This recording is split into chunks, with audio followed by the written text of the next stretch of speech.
March 2011. The cold air hung over the fog-shrouded surface of Lake Oakwood, more than 10 miles from the town of Brookings, South Dakota.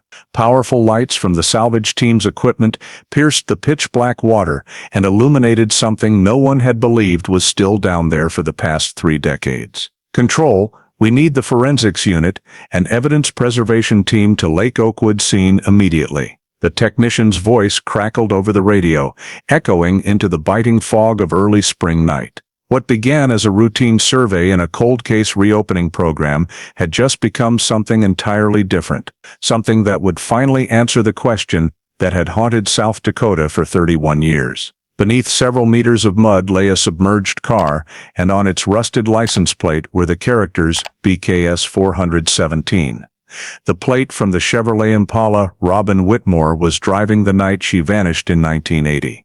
For nearly a generation, Robin's disappearance had been nothing but unanswered blanks. A young mother left her art studio in the November snow, drove the familiar road home, and vanished completely. A house with lights left on all night.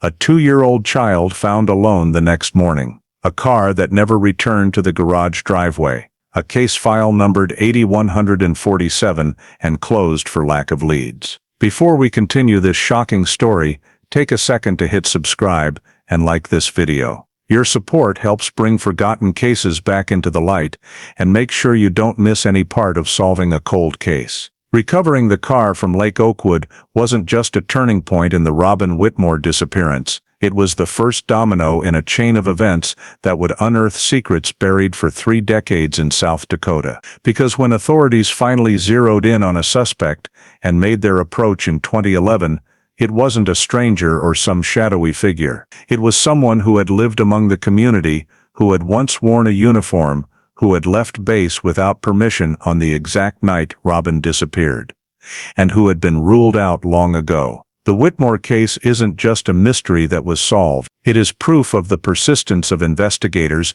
who refused to let time erode the truth, and of the power of forensic science when DNA finally spoke for a victim silenced for 31 years. It's also the story of a community torn apart by fear and suspicion after 1980. Cracks that seemed to have healed, only to rip wide open when the truth rose from the bottom of the lake. What makes this case especially haunting is this: the answer was always very close. The suspect had been interviewed during the initial investigation, and for decades, that person continued to live a quiet life while the Whitmore family waited for an answer that never came. Where are you watching from today? Drop your location in the comments below, because stories like this connect us across any distance. Tonight we'll trace the events of November 1980, follow 3 decades of relentless searching, and uncover the breakthrough that left all of South Dakota stunned. This is a story of loss, perseverance, buried secrets, and justice delayed, but never denied. Winter 1980, southeastern South Dakota was gripped by the farm crisis. Abandoned fields lay under deep snow, and a heavy atmosphere hung over the small town of Brookings. Life here moved slowly, stores closed early, and people knew each other's faces on the short, quiet streets battered by Midwestern wind. Robin Whitmore, 37, a freelance artist, lived with her husband Ollie Whitmore, an airline employee who traveled often for work, and their 2-year-old daughter Nicole. Their house sat isolated on the northern edge of town, surrounded by corn stubble fields and bare trees. On November 20th, Robin went to her small art studio in downtown Brookings, where she usually spent the morning working. In the afternoon, she packed up her paintings, cleaned her palette, and carefully put her tubes of paint back into their familiar wooden box. Outside, the wind picked up, and the sky turned slate gray as snow fell harder. Late in the afternoon, Robin left the studio carrying a large canvas bag and a stack of new sketches. She stopped at a small grocery store near Oakwood Road to buy milk and bread for dinner. The cashier, an older woman, later remembered that Robin seemed in a hurry but still smiled, paid, and pulled her gray wool coat tighter before stepping outside. That was the last time anyone saw her. As night fell, snow continued without pause. The yellow lights in the Whitmore house stayed on, but the phone rang repeatedly with no answer. Neighbors assumed Ollie was away on business and Robin might be late. The next morning, as the sun barely broke through thick frost, Lori Jensen, Robin's close friend, arrived at the house to drop off some items they had arranged earlier. She knocked, no answer. Only a faint sound from inside. Lori walked around to the back door. The deadbolt was still engaged, but she could hear a child's intermittent crying. She forced the door open and found little Nicole sitting on the living room floor, pale from the cold, still in her pajamas. No sign of Robin, no note, and her car was gone from the driveway. Lori ran outside in panic, found the nearest payphone, and called the Brookings Police Department to report a missing person. At the dispatch desk, the call was logged at 7:42 a.m. on November 21, 1980. The morning shift operator transferred it to the shift supervisor, who confirmed the address on the north edge of town and the emergency involving a child left alone. The report was immediately forwarded to Sheriff Mark Garrison's office. He was reviewing the weekly reports, stopped immediately, ordered verification of the caller and victim's identity, then called Detective Tom Keller into his office and personally assigned him the case. The two reviewed the duty roster and dispatched a 3-officer team to the scene with Keller, while also alerting the local hospital to have an ambulance on standby in case the child needed care. Before heading out, Keller opened a preliminary file labeled MP Whitmore, noting adult female, 37 years old, missing less than 24 hours. 2-year-old child left alone at residence, no indication of voluntary departure. Outside, the sky was still lead-gray, snow deeper than the night before, and a strong west wind made the highways slick. When the patrol car turned into the north side neighborhood, the clock read 8:10 a.m. Lori was waiting on the porch, hands still shaking from the cold. Keller instructed her to preserve the scene and directed the arriving technicians. They checked the perimeter of the house, only Lori's and the medic's footprints in the snow, no strange tracks leading away. Front door, locked from the inside, back door damaged from forced entry, windows closed and curtains undrawn. Inside, the house was quiet, everything tidy, no overturned items or signs of a struggle. Keller opened his notebook and listed priorities: last confirmed sighting of Robin, condition of the child, missing vehicle. Nicole was quickly checked by medics, stable but mildly hypothermic, and transported to the medical center for observation. When Garrison arrived, he reviewed the initial reports, signed off on preserving the scene for 24 hours, and had the full forensics team dispatched from headquarters. Standing on the porch, studying the snow, he told Keller this was not a typical runaway. No mother vanishes and leaves her child in the cold like that. A description was completed on site. Robin Whitmore, female, 37, approximately 5'5", brown hair, green eyes, wearing a gray sweater and jeans, driving a silver Chevrolet Impala, Brookings County plate. The information was faxed through the internal system to neighboring counties and highway patrol. Keller returned to headquarters to file the initial report, attached the victim's photo, and assigned permanent case number 80-147.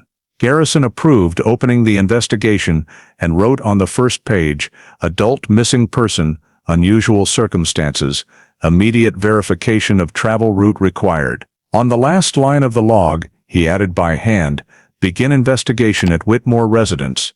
Emergency situation." Once the official case file was opened, the investigation team returned to the scene at noon the same day with full technical equipment. Snow had stopped, but the wind was still bitter, temperatures below freezing, forcing all outdoor work to be done quickly before evidence froze over. Keller ordered the entire area around the house sealed within a 20-meter radius, yellow tape strung around the fence and main entrance. An officer was posted at the gate to log everyone entering or leaving. Inside, the 2-story older home was preserved exactly as Lori had found it that morning.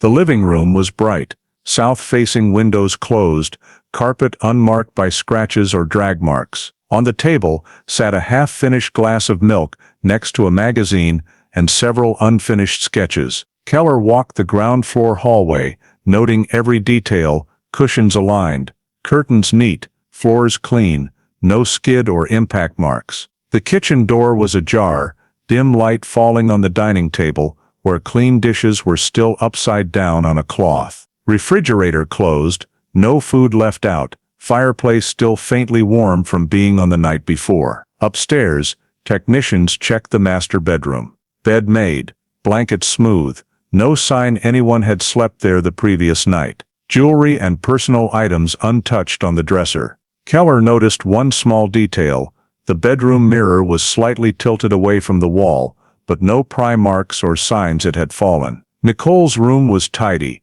crib still holding a thin blanket and an empty bottle. Keller ordered overall photos of every room, then numbered areas for sampling: front door lock, damaged back door hinges, north window handles. Near the rear door on the floor, technicians recovered a small fabric fiber, caught on the wood trim, and bagged it. Garrison reviewed the interim report outside and ordered the remaining windows checked. All were locked from the inside, old paint unscratched, confirming none had been opened since before the previous evening. They tested the basement lights: no abnormalities, no unusual odors, no gas or smoke. After on-site first aid, Nicole was taken by ambulance to Brookings Hospital for monitoring of temperature and dehydration. As the ambulance left, Keller added to the log: no signs of struggle, no items taken, all doors and windows locked. Victim's vehicle missing from property. Possible victim left via front door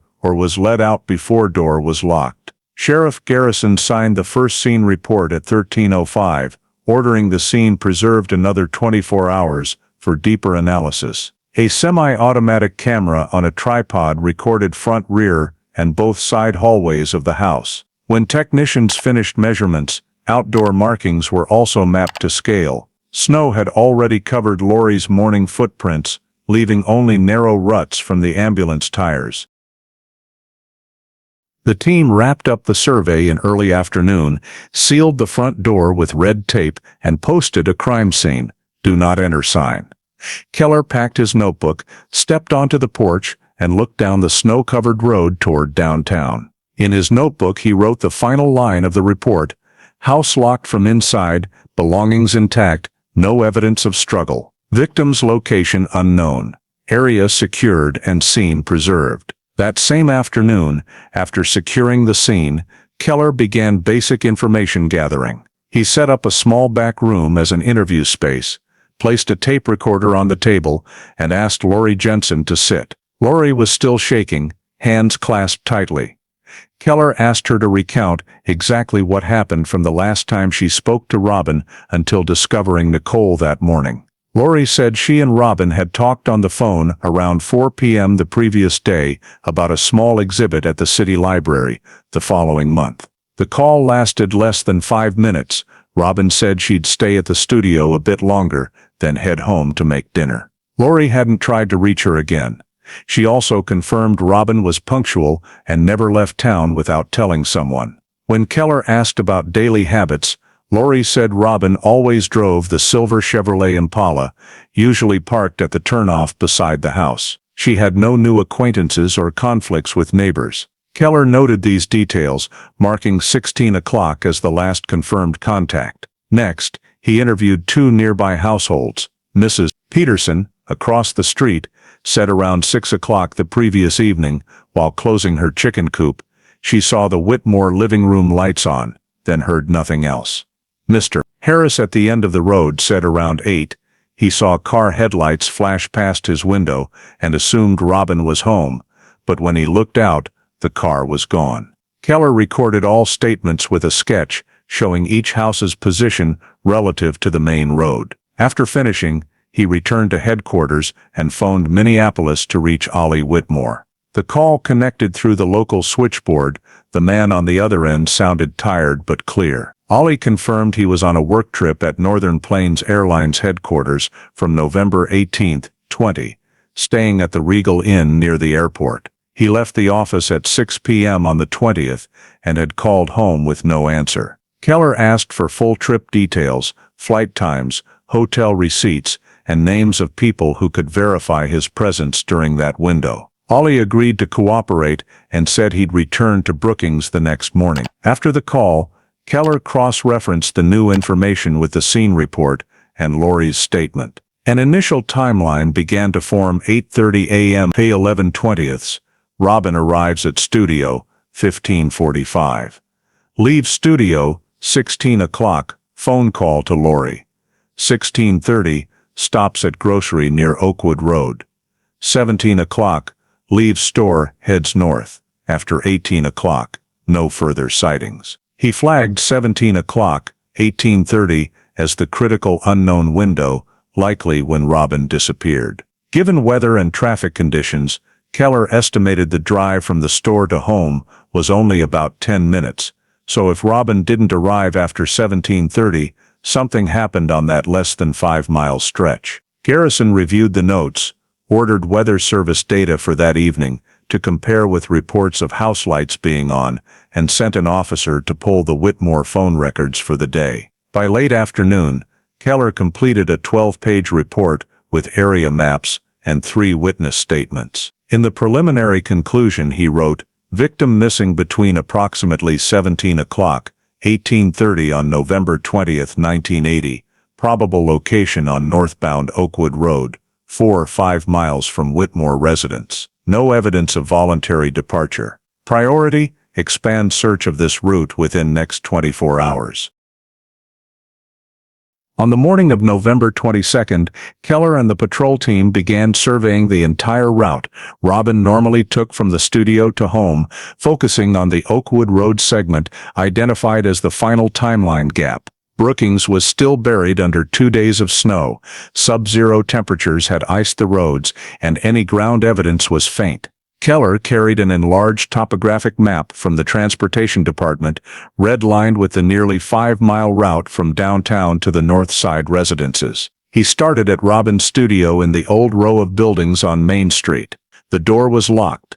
The landlord confirmed she left the afternoon of the 20th before 4:30, carrying a large canvas bag and sketches. From there, Keller and 2 officers drove slowly along her usual path. The road was narrow, flanked by open fields and a few abandoned farm sheds. About 3 miles out, they stopped at the grocery where the cashier confirmed she was the last person to see Robin. The woman recognized the photo and said Robin came in around 4:50 p.m., bought milk and bread, then left heading toward Oakwood. Keller remeasured the distance from the store to the main road junction, noting 17 o'clock, last confirmed location. From their home was only a 10-minute drive, yet no one in the nearby neighborhood saw the silver Impala that evening. The team continued slowly, stopping wherever a car could pull off. Snow blanketed the grass, wind gusts limited visibility.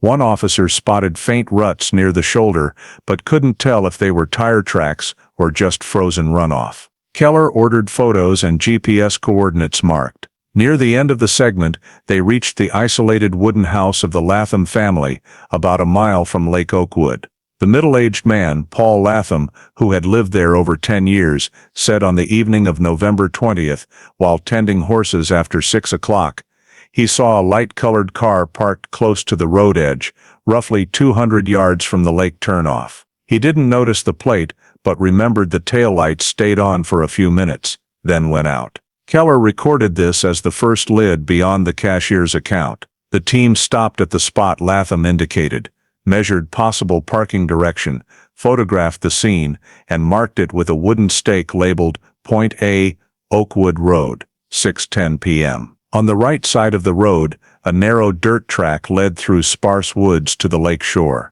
Keller believed if Robin's car had stopped here, the nearby water was highly relevant. Back in the car he connected the collected points on the map: studio, grocery, Oakwood Road, Point A, total distance just over 4 miles, yet that was where Robin vanished from all observation. Keller drew a diagonal line across the map, circling a new search zone covering both sides of Oakwood and the southern lake shore. Before leaving the area, he and the team did one more sweep west of the route, checking possible turnaround spots. No oil stains, no debris in the snow. As dusk fell and wind rose again, Keller called the equipment packed up and returned to headquarters. In the evening report he wrote clearly, "Last confirmed victim sighting, Oakwood Road Grocery, approx. 17 o'clock. Second witness observed similar vehicle on lake access segment 18 o'clock, 18:15. No additional physical evidence.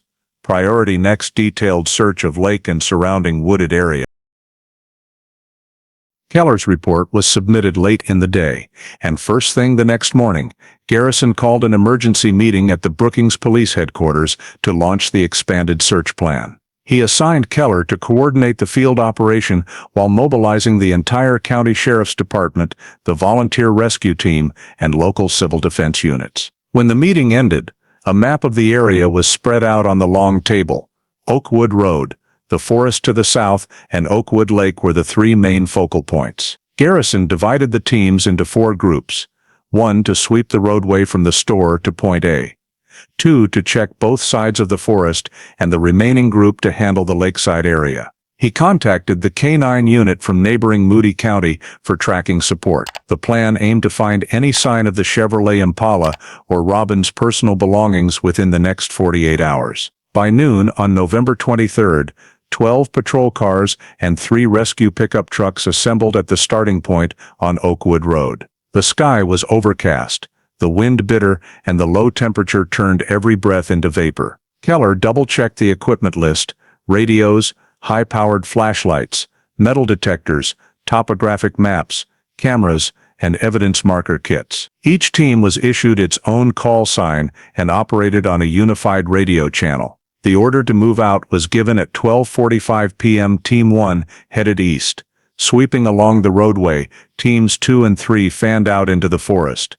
Team 4 moved along the lake shore. The steady barking of the tracking dogs echoed through the trees, with teams spaced roughly 200 meters apart to cover the entire area. Keller accompanied Team 2, wading through knee-deep snow, examining every depression or old tire track. Occasionally he paused to note wind direction and weather conditions, worried that fresh snow could erase all traces. Overhead, a civilian helicopter hired from Rapid City circled the area, using a thermal camera, but the signal was weak due to snow reflection. By afternoon, Team 4 reported finding a patch of thin ice in the southwest corner of the lake, though no clearly submerged objects were visible. Garrison ordered them to hold position, stake the spot, and record the coordinates on the map. At the same time, Team 1 reported discovering several small pieces of glass mixed in the snow on the shoulder near Point A.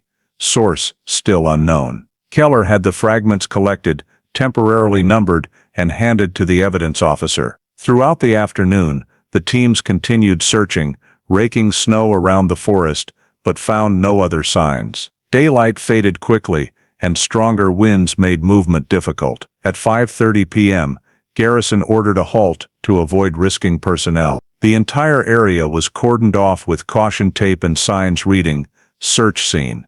No unauthorized entry." At the temporary base, outside the forest, Keller and the team leaders reviewed the day's reports. No one had found tire tracks, belongings, or any trace of Robin. The tracking dogs reacted weakly, picking up no distinctive scent because of the extreme cold. Garrison compiled the data on the map, connecting the surveyed points. Beyond the forest and lakeshore, one open field between 2 farm properties remained unchecked. He ordered it added to the next day's plan. That night, in a temporary office set up at the nearby elementary school, Keller completed the first-day report, swept 5 miles of Oakwood Road, 2.4 square miles of forest, 0.6 square miles of lake area.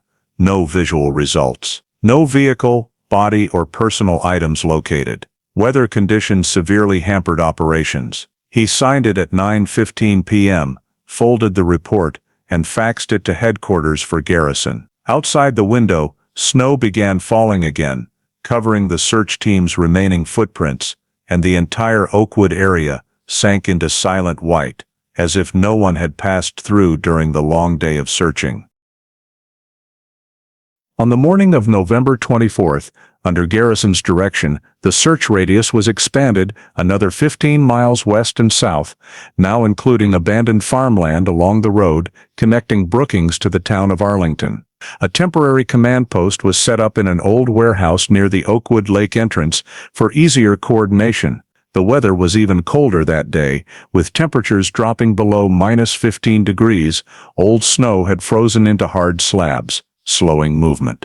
Keller and the technical investigation team redrew the area map, dividing it into 4 quadrants, each handled by a separate team. The teams carried metal detectors, long probes, marking stakes, and sampling kits. Team 1 checked the small bridge over Dry Creek, 3 miles west of Oakwood Road, where the water flowed weakly and easily froze. They dragged hooks along the creek bed, but found no foreign objects. Team 2 headed south, examining a series of drainage ditches running parallel to the main road, digging test holes where snow appeared unusually thick. Beneath the ice was only mud mixed with decayed leaves. Team 3 went deep into the abandoned farmland near the county line, where 3 dilapidated barns and a collapsed horse stable stood. Inside, everything was covered in dust with no signs of recent entry. Keller personally led Team 4, responsible for the area around the lake, especially the eastern shore and the trail leading down to the water. He walked ahead with 2 officers and a technician, carrying an old planning department map showing former trails now overgrown and buried under snow. As they approached the low woods around the lake, they discovered a narrow side track, its surface blended with snow and frozen mud. Along the edge was a shallow, curving rut, like an old tire mark covered by snow. Keller knelt, measured the width of the track, and determined the distance between the 2 ruts was 58 inches, consistent with a mid-size sedan like a Chevrolet Impala. The faint mark extended about 5 meters before disappearing under thick ice. He had the technician photograph the entire area, placed a red marker labeled Track A, and used reflective paint to circle the tire rut. They then continued down toward the water, where snow blanketed the frozen lake. A few spots showed slight cracks in thick ice, with dark water visible below.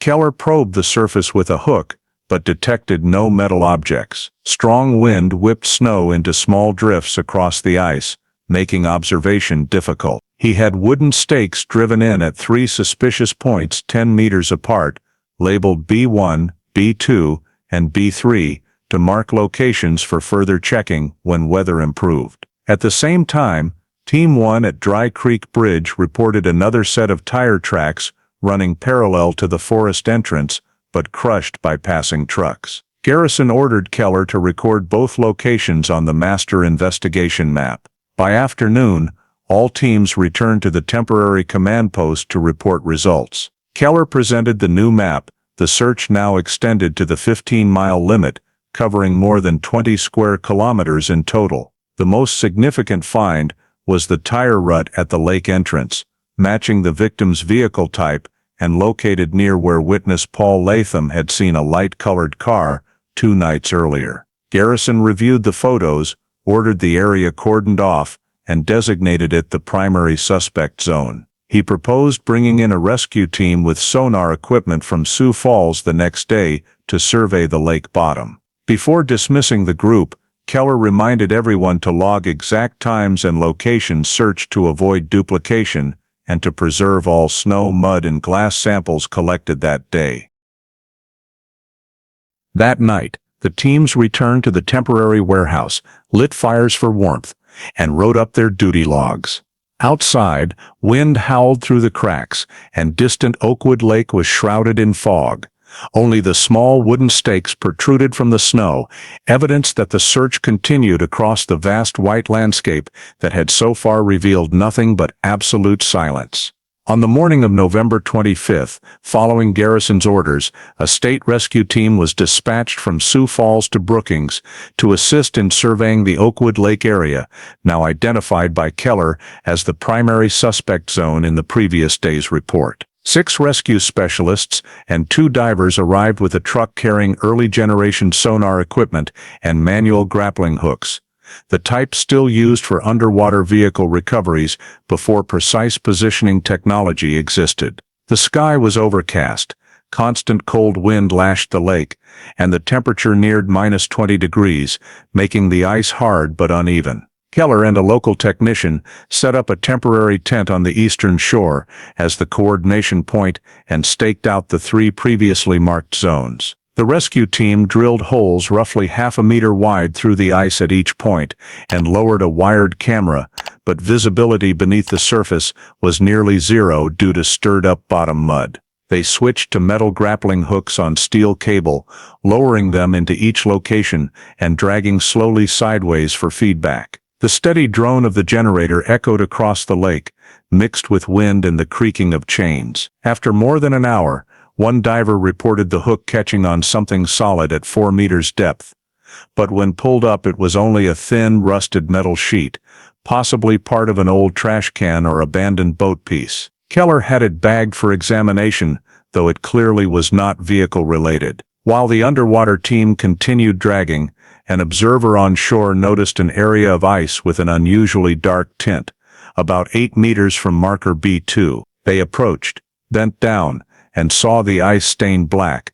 Touching it felt oily. Keller dipped a glass rod. The faint smell of gasoline rose. He noted suspected oil slick and ordered a small hole drilled to collect a water sample. The technician sealed the sample in a glass vial labeled Oakwood Lake Sample 1. Garrison, watching from the shore through binoculars, ordered the area roped off and photographed from all angles. The rescue team swept a 10-meter radius around the oil spot, but received no clear sonar return. Limited technology meant echoes were distorted by thick ice and bottom debris. After 3 hours, wind intensified, long cracks began forming across the lake, and the ice vibrated slightly underfoot. The rescue team leader recommended stopping for safety. Keller agreed, ordered all equipment pulled back to shore, cables reeled in, and drill holes plugged with wooden caps to prevent overflow. During cleanup,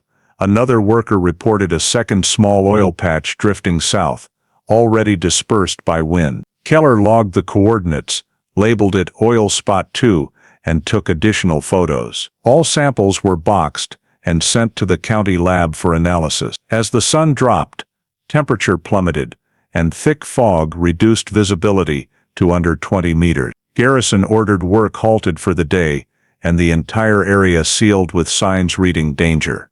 Unstable ice. In the command tent, Keller completed the report. Initial sonar survey of Oakwood Lake. Points B1, B3. No vehicle or large object detected. 2 faint oil slicks noted on ice surface. Source unconfirmed. Operations suspended due to deteriorating weather and hazardous ice conditions. He signed it, cross-checked the map, and looked out at the blurred white lake where the marker stakes were slowly vanishing into darkness, knowing the work had to pause until the wind died down and conditions were safe enough to return. The next morning, while the Oakwood Lake area remained sealed due to weather, Keller shifted focus to verifying witnesses in the surrounding vicinity. The goal was to locate anyone who had traveled Oakwood Road on the evening of November 20th. He and a community police officer went door to door along the scattered homes near the gas station and convenience store, Robin's last known location. The first person they spoke to was the gas station owner, Raymond Hodge, a man in his 50s who had worked there over 20 years. Hodge said that evening, around 6 o'clock, he closed early because of the approaching blizzard, staying only a few minutes to check the pumps before heading home. When shown Robin's photo, Hodge was certain he had not seen her or a silver Chevrolet stop there during that time frame, but he remembered a man wearing a military-style jacket and a dark green knit cap walking on the opposite side of the road, pausing briefly near a streetlight before heading toward the lake. He added that it was already quite dark and he couldn't make out the face, just a tall figure walking quickly. Keller recorded the details, noting the time window of approximately 5:45 p.m. to 6 o'clock p.m., overlapping with when Robin might have left the store. Next, they visited a postal worker who lived 2 houses from the station, Eunice Clark. She said she heard a vehicle driving slowly past her house that evening, but couldn't see the plate because of the snowstorm. When asked about the man in the military jacket, she mentioned having seen several servicemen stop at the station on previous weekends, usually personnel from Ellsworth AFB passing through on their way to Sioux Falls. Keller noted this as a lead worth pursuing. Over the following 2 days, local police interviewed a total of 12 residents in the Oakwood area. Most saw nothing unusual beyond vehicles passing before the blizzard hit. One farmer south of the lake said he noticed vehicle headlights moving along the forest road after 6 o'clock, dim lights that disappeared within minutes. The scattered statements were compiled on the area map. Keller connected the dots and saw they all clustered along the stretch from the store to the lake entrance where the faint tire tracks had been found. Garrison reviewed the report and instructed Keller to send a formal request for assistance to Ellsworth Air Force Base, more than 300 kilometers from Brookings, to verify the list of personnel authorized to leave the base that weekend. The document was drafted the same day and faxed priority to the base military police office. 3 days later, an official response arrived. 42 individuals had been granted weekend passes from November 19 to 21, 1980. The list included names, service numbers, personal vehicles, and registered temporary addresses. Keller and Garrison went through every entry looking for vehicles matching witness descriptions but found no clear hits. Only 2 individuals owned silver cars, both stationed more than 150 miles from Brookings and confirmed on duty elsewhere that day. For thoroughness, Keller contacted the base personnel officer directly and asked about any unauthorized absences. After half a day, they learned 3 airmen had been cited for short unauthorized absences in late November, but the dates did not match Robin's disappearance. Garrison ordered all this data filed as Appendix 9A in the case file. When Keller finished, he sat studying the map. The Oakwood area circled in red, witness statements marked with small symbols. The details were fragmented but pointed to one notable investigative thread: the appearance of a man in a military jacket near the gas station at the exact time Robin vanished. However, by the end of that week, despite reviewing the entire list and verifying more than 20 individuals by phone, police had still not located anyone who fully matched the witness descriptions, and there was no evidence directly linking the man to the disappearance. After failing to find a witness matching the man in the military jacket, Keller shifted to reviewing supporting data to determine whether Robin left town voluntarily or was taken by force. He contacted the local bank where Robin held her personal account and requested statements for the 2 weeks before and after November 20th, 1980. The account in Robin Whitmore's name showed only small routine expenses: art supplies, groceries, and fuel. The final transaction was recorded at 4:17 p. on November 20th at the Oakwood Road convenience store, matching the clerk's statement. After that moment, there was no further withdrawal, card swipe, or payment activity. Keller asked the bank to monitor for any unusual movement, but for the next 10 days, the account remained completely dormant. At the same time, he worked with the telephone company to obtain call records for the Whitmore residence from November 18th to 21. The printout from the switchboard showed 3 incoming calls the evening of the incident, one from Lori Jensen at 8:15 p.m. and 2 others that did not connect, source unidentified. There were no outgoing calls after 5 p.m. that day. Keller marked 5 p.m. as the last confirmed sign of Robin's activity. Next, he contacted Northern Plains Airlines, where Ollie Whitmore worked, to verify his schedule and confirm his presence in Minneapolis. The personnel department confirmed Ollie was at headquarters November 18th, 20, signing the duty log at 5:45 p.m. on the 20th, the same time he said he phoned home. Keller requested copies of flight tickets, hotel receipts, and internal meeting schedules for the file, effectively ruling out the husband's direct involvement in the initial phase. Once the administrative checks were complete, he re-examined Robin's daily routine and work schedule. According to Lori and colleagues at the art studio, Robin was disciplined and rarely went out in the evenings. All her jobs and orders were meticulously logged in a notebook at the studio. Keller went to the studio and located the leather-bound ledger detailing commissioned paintings, supply lists, and December delivery appointments. The last page contained a small pencil note: Thursday, finish sample, head home early. That Thursday was November 20th. There were no other notes or mentions of leaving Brookings. Keller brought the notebook back to headquarters and cross-referenced it with weather logs and Highway Department traffic reports. No accidents or incidents were recorded on the stretch from Oakwood Road to the residential area between 5 p.m. and 8 p.m. From these records, he compiled a summary report in 3 sections: financial, communications, and travel. Financial: no transactions after 4:17 p.m. No withdrawals. Communications: no outgoing calls or messages. Only an incoming call from her close friend. Travel: no accident reports or vehicle breakdowns. The compiled data reinforced the assessment that Robin did not leave town voluntarily. Garrison read the report and asked for additional Highway Department toll camera data, even though he knew such systems were not widespread in 1980. The department confirmed no surveillance cameras existed on roads around Brookings. With all available information, Garrison convened a short meeting with the investigation team and reached a preliminary conclusion: the likelihood that Robin Whitmore left of her own free will was virtually zero. The disappearance showed no financial motive, no evidence of withdrawal or preparation to leave. In an internal memo signed at 4 p.m. on November 27th, Garrison summarized: all post-disappearance data is static. No transactions, no communications, no travel. Primary suspicion: abduction or forced removal from the scene. Focus investigation on the immediate Oakwood Road vicinity, forest and lake areas. That winter dragged on unnaturally long, with thick snow covering the ground for 3 full months, forcing all search activities to be suspended. In early March 1981, temperatures gradually rose and the snow began to melt slowly across the fields around Brookings.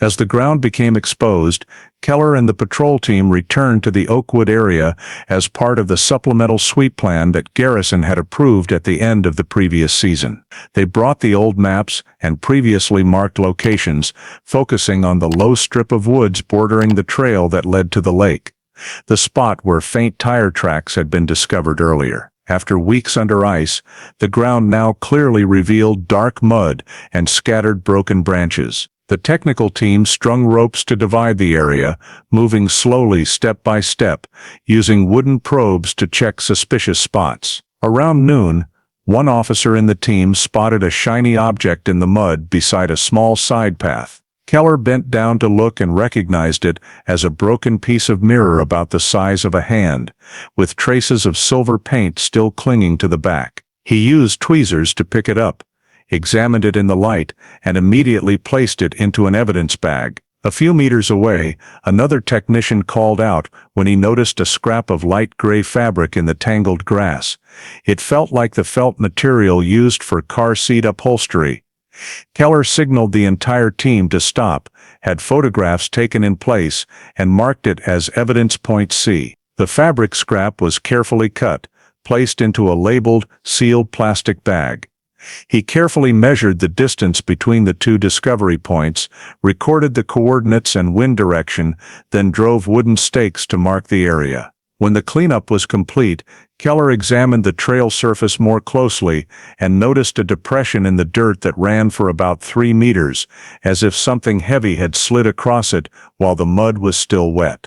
He had the entire scene photographed, drew an additional sketch, and noted the possibility that this was the direction of movement for a vehicle or large object. Garrison arrived at the scene that afternoon and personally examined the 2 items. He assessed that the mirror fragment was likely from a late 1970 Sidon because the paint and curvature matched the type used on Impala mirrors. To be certain, he instructed Keller to take all the samples to the Sheriff's Department Technical Lab for preliminary processing before sending them to Pierre. In the temporary evidence room, they dried the mirror piece and precisely measured it at 10.5 course 7.2 centimeters, weighing 84 grams. The glass had one chipped edge, and the back rim still had old plastic adhesive. The seat fabric was thick, with a cross-woven fiber pattern and faint brownish stains, though it was not yet determined whether they were blood or dirt. Both items were separately sealed in moisture-proof plastic bags and labeled #12B. Keller completed the handover report, noting the exact date, time, and witnesses. The accompanying file included a detailed description of the recovery location, an area map, and 4 black and white photographs taken on site. That same afternoon, a dedicated state police transport officer arrived to take custody of the samples, signed the transfer log, and drove them to the state crime laboratory in Pierre, about 200 kilometers from Brookings. Before the vehicle left, Keller stood on the porch, watching the muddy road gradually drying after the snowy season, the image of the broken mirror fragment reflecting the dull sunlight still vivid in his mind. He wrote a short note in his notebook, first evidence possibly belonging to the victim's vehicle, recovered at the eastern edge of the Oakwood Lake woods. Awaiting lab results from Pierre.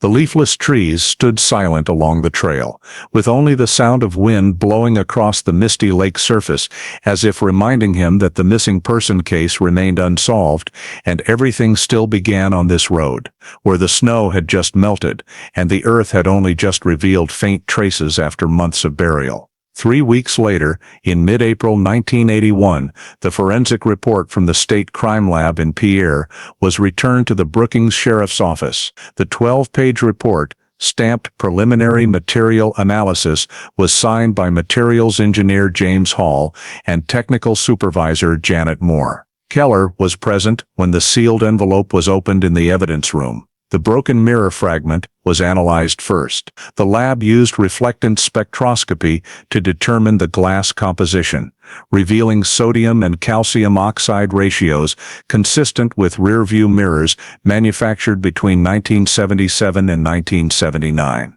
The silver backing paint contained an aluminum-titanium mixture characteristic of late 1970s Chevrolet Impalas produced by General Motors. The report stated clearly, high probability the mirror fragment originates from a 1978-1979 Chevrolet Impala sedan. This conclusion was regarded as the first technically valuable evidence in the missing person case file. As for the gray fabric scrap, analysts examined the fibers under a microscope and identified a polyester rayon crossweave structure similar to seat upholstery used in vehicles from the same era. However, due to deterioration, pinpointing the exact source was difficult. A small portion of the brownish stain tested negative for hemoglobin.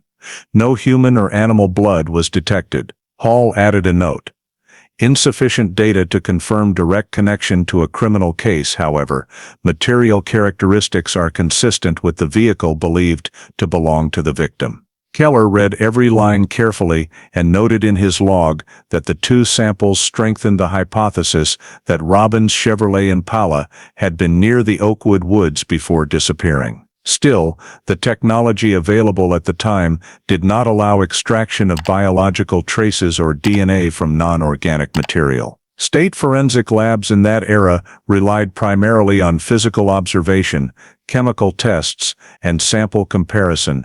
Human genetic identification techniques did not yet exist. Hall recommended storing the evidence in frozen conditions in case future technological advances allowed re-examination. Garrison approved the recommendation the same day the report was received. Both samples, the mirror fragment and the seat fabric, were placed in a metal box, sealed in moisture-proof bags, and transferred to a -20-degree freezer in the central evidence vault. Keller signed the storage log, confirming the time as 14:26 on April 15, 1981. A copy of the report was forwarded to the county prosecutor for the official case file. On his desk, Keller spread out a print of the mirror photo, circled the remaining silver paint with a pencil, and wrote matching Impala type. He recognized that while the results were not yet strong enough to identify a perpetrator, they were a rare bright spot in a stalled investigation that had dragged through the entire winter. That afternoon,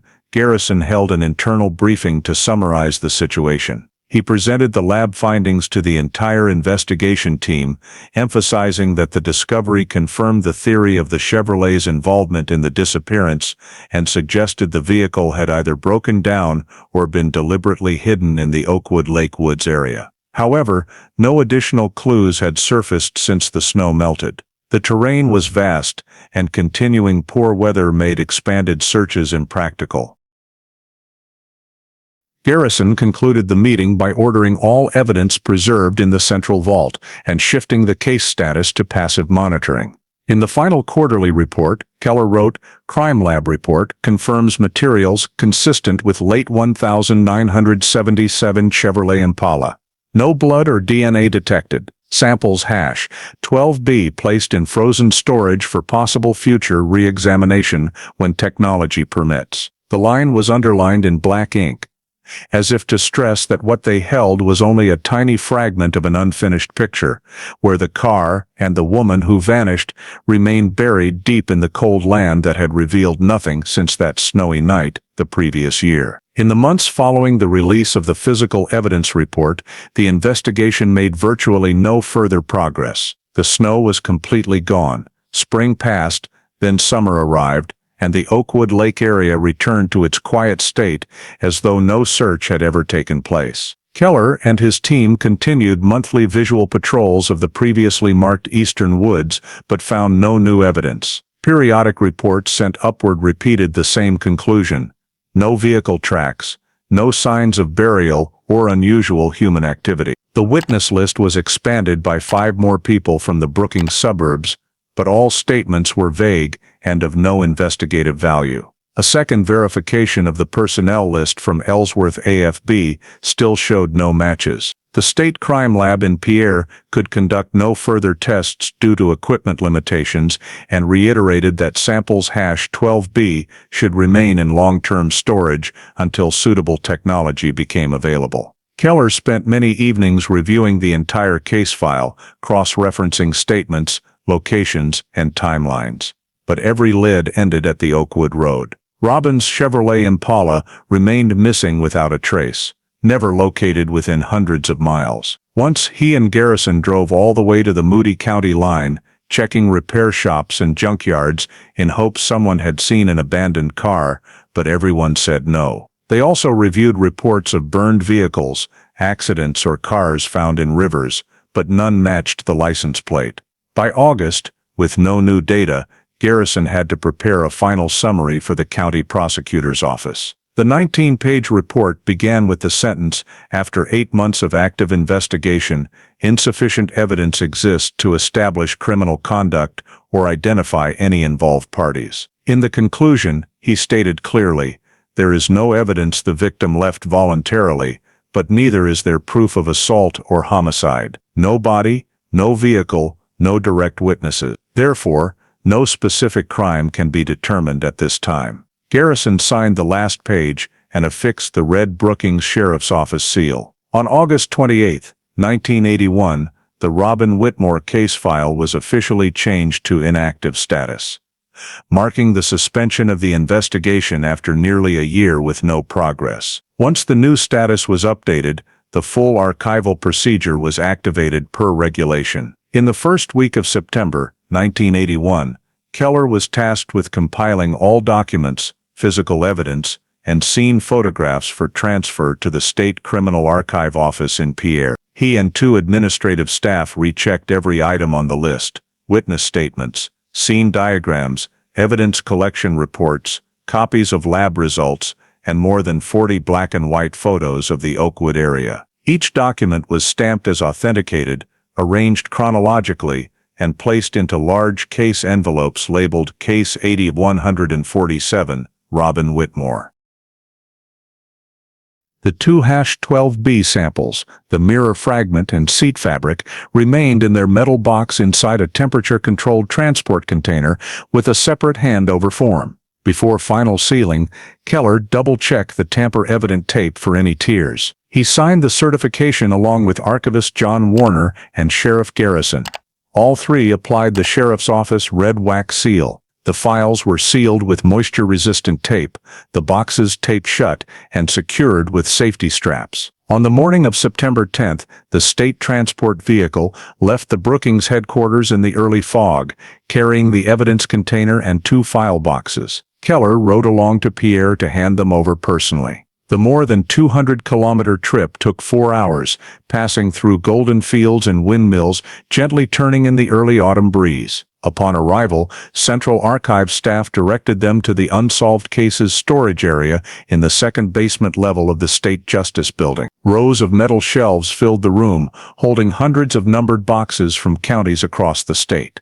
Keller signed the receipt log, noting the date, time, and condition of the evidence, then handed the sealing keys to the warehouse supervisor. Case file 80-147 was placed on shelf B12, third row from the top, beside other unsolved cases from 1979 and 1980. Garrison received a telegram confirming successful transfer that afternoon. When Keller returned to Brookings, only a 10-page internal summary copy remained on his desk. All original records were now stored in the cold archive in Pierre. Following the handover, the case was administratively closed. No further budget was allocated for investigation, and regular patrols around Oakwood ceased. The missing person bulletin for Robin Whitmore was removed from the duty room board, leaving only a small note in the list of open 1980s cases. For many years afterward, File 80-147 was mentioned only during periodic inventories. The state's annual archive report simply noted, "Status inactive. Maintain current condition, no additional information." Each inspection, staff checked the seals and wrote, "No change." In the cold room under pale fluorescent lights, the boxes sat in perfect rows like frozen time. Among them, File 80-147 lay untouched for nearly 3 decades, a thin layer of dust slowly settling on the cover, marking the long years during which Robin Whitmore's disappearance existed only as a case number in the South Dakota State Archive system, waiting for the day someone might open it again. 30 years had passed since File 80-147 was placed on shelf B12 of the Pierre archive. In early 2011, the South Dakota Department of Justice launched the Cold Case Initiative, a special project approved by the governor's office with the goal of reviewing unsolved cases from the 1960s through the 1990s. The project was federally funded and assigned to the State Division of Criminal Investigation to work in coordination with the Central Crime Laboratory. Among the 10 technicians assigned, Melissa Warren, a next-generation forensic specialist who specialized in processing archived DNA samples, was given responsibility for the backlog of files from the eastern counties. In her first week, she went to the Pierre archive to inventory still-sealed evidence items, looking for cases that could be revived using modern biotechnological methods. The rows of cold metal shelves looked exactly as they had 30 years earlier. The fluorescent lights cast the same pale yellow glow. In the logbook, Warren noticed a thin folder labeled Inactive, 80-147, with a small note, Evidence #12B, Frozen Storage, Condition Intact. When she opened the description section, she read the victim's name, Robin Whitmore, and the location, Brookings, South Dakota, disappearance of undetermined nature 1980. The old report clearly listed 2 items, a piece of automobile mirror and a section of seat fabric believed to belong to a Chevrolet Impala. The final line in Engineer Hall's 1981 report mentioned a recommendation for long-term preservation pending future re-examination, when technology permits. That single detail convinced Warren to select 80-147 as one of the first 5 files to be re-examined under the project. She signed the withdrawal form for the frozen evidence, checked the seal, and confirmed the original red wax and binding cord were still intact. Under the technical room lights, the metal box was opened to reveal 2 clear plastic bags, a small mirror fragment, and a gray fabric swatch, both still vacuum-sealed, with no sign of deterioration. Warren noted the condition, unchanged, no mold, preservation standard met. After completing the inspection, she contacted her supervisor, the inspector in charge of the cold case program, and presented a proposal to attempt DNA re-extraction using multi-locus PCR, the new technology that allowed recovery of minute biological traces remaining on material surfaces. The plan was approved the same week, with instructions to form a joint team between the Pierre Laboratory and the Forensic Biology Center in Sioux Falls. The preparation phase began with compiling the compilation of the entire original case file. Warren had the old Keller reports, Garrison's conclusions, the Oakwood area diagrams, and the evidence photographs copied. She read every page carefully, highlighting details related to time, location, and vehicle type. On her desk, documents from 4 decades earlier were rearranged in chronological order, like a story slowly unfolding. In the margin of Hall's old report, the handwritten note awaiting suitable technology particularly caught her eye. That note had now become reality. Warren contacted the archive for permission to temporarily withdraw the original case file for 3 months for re-examination. On February 14, 2011, File 80-147 was officially signed out from Shelf B. 12, marking the reopening of the Robin Whitmore case after 30 years of oblivion. That same afternoon, in the Pierre Laboratory, the technical team met to discuss the procedure, divide the fabric sample into 3 parts, extract any viable DNA from organic fibers, and simultaneously clean the mirror surface to search for epithelial cell traces. Every step had to strictly follow regulations for handling vintage samples. Warren drew up a detailed plan that included evidence verification, primary DNA extraction, target gene amplification, comparison with the CODIS database. In her work log, she wrote, "The 15th of February 2011, re-examination of case 80-147 initiated. Objective, identify remaining biological traces on evidence #12. B sample condition, good. Recovery feasible." As she left the room, she paused in front of the freezer cabinet where the vintage samples awaited analysis. A chill ran down her arm. Behind the frosted glass lay the old metal box that had rested undisturbed for 3 decades, now about to be opened again. None of the people working that day knew that the notation, 80-147, Robin Whitmore, was about to be moved back to South Dakota's active case list, beginning a second investigation whose outcome would completely alter the understanding of a disappearance everyone thought had been forgotten since the winter of 1980. On February 16, 2011, the Pierre Laboratory technical team began processing evidence item #12B, according to the approved plan. Melissa Warren personally supervised the entire procedure, while 2 assisting specialists performed the sample division inside a biosafety level 2 sealed room. First, the gray fabric was cut into 3 pieces using a sterile microsurgical blade, then soaked in phosphate buffer solution to extract any remaining organic cells trapped among the polyester fibers. After 4 hours of gentle agitation in a shaker incubator, the solution turned pale yellow, a sign of protein reaction. The solution was filtered, centrifuged at 14,000 revolutions per minute to collect the pellet, then transferred to PCR tubes. Simultaneously, the mirror fragment was cleaned with isopropanol solvent, dried in a sterile hood, and swabbed for epithelial cells on the inner surface where old adhesive residue remained. All tubes containing recovered organic material were labeled 12BA and 12BB. The polymerase chain reaction amplification process began at 10:25 a.m. The new generation PCR machine ran 30 thermal cycles, each lasting 3 minutes for a total runtime of over 90 minutes. During that time, Warren re-examined the entire original case file to cross-reference the victim's personal identification data.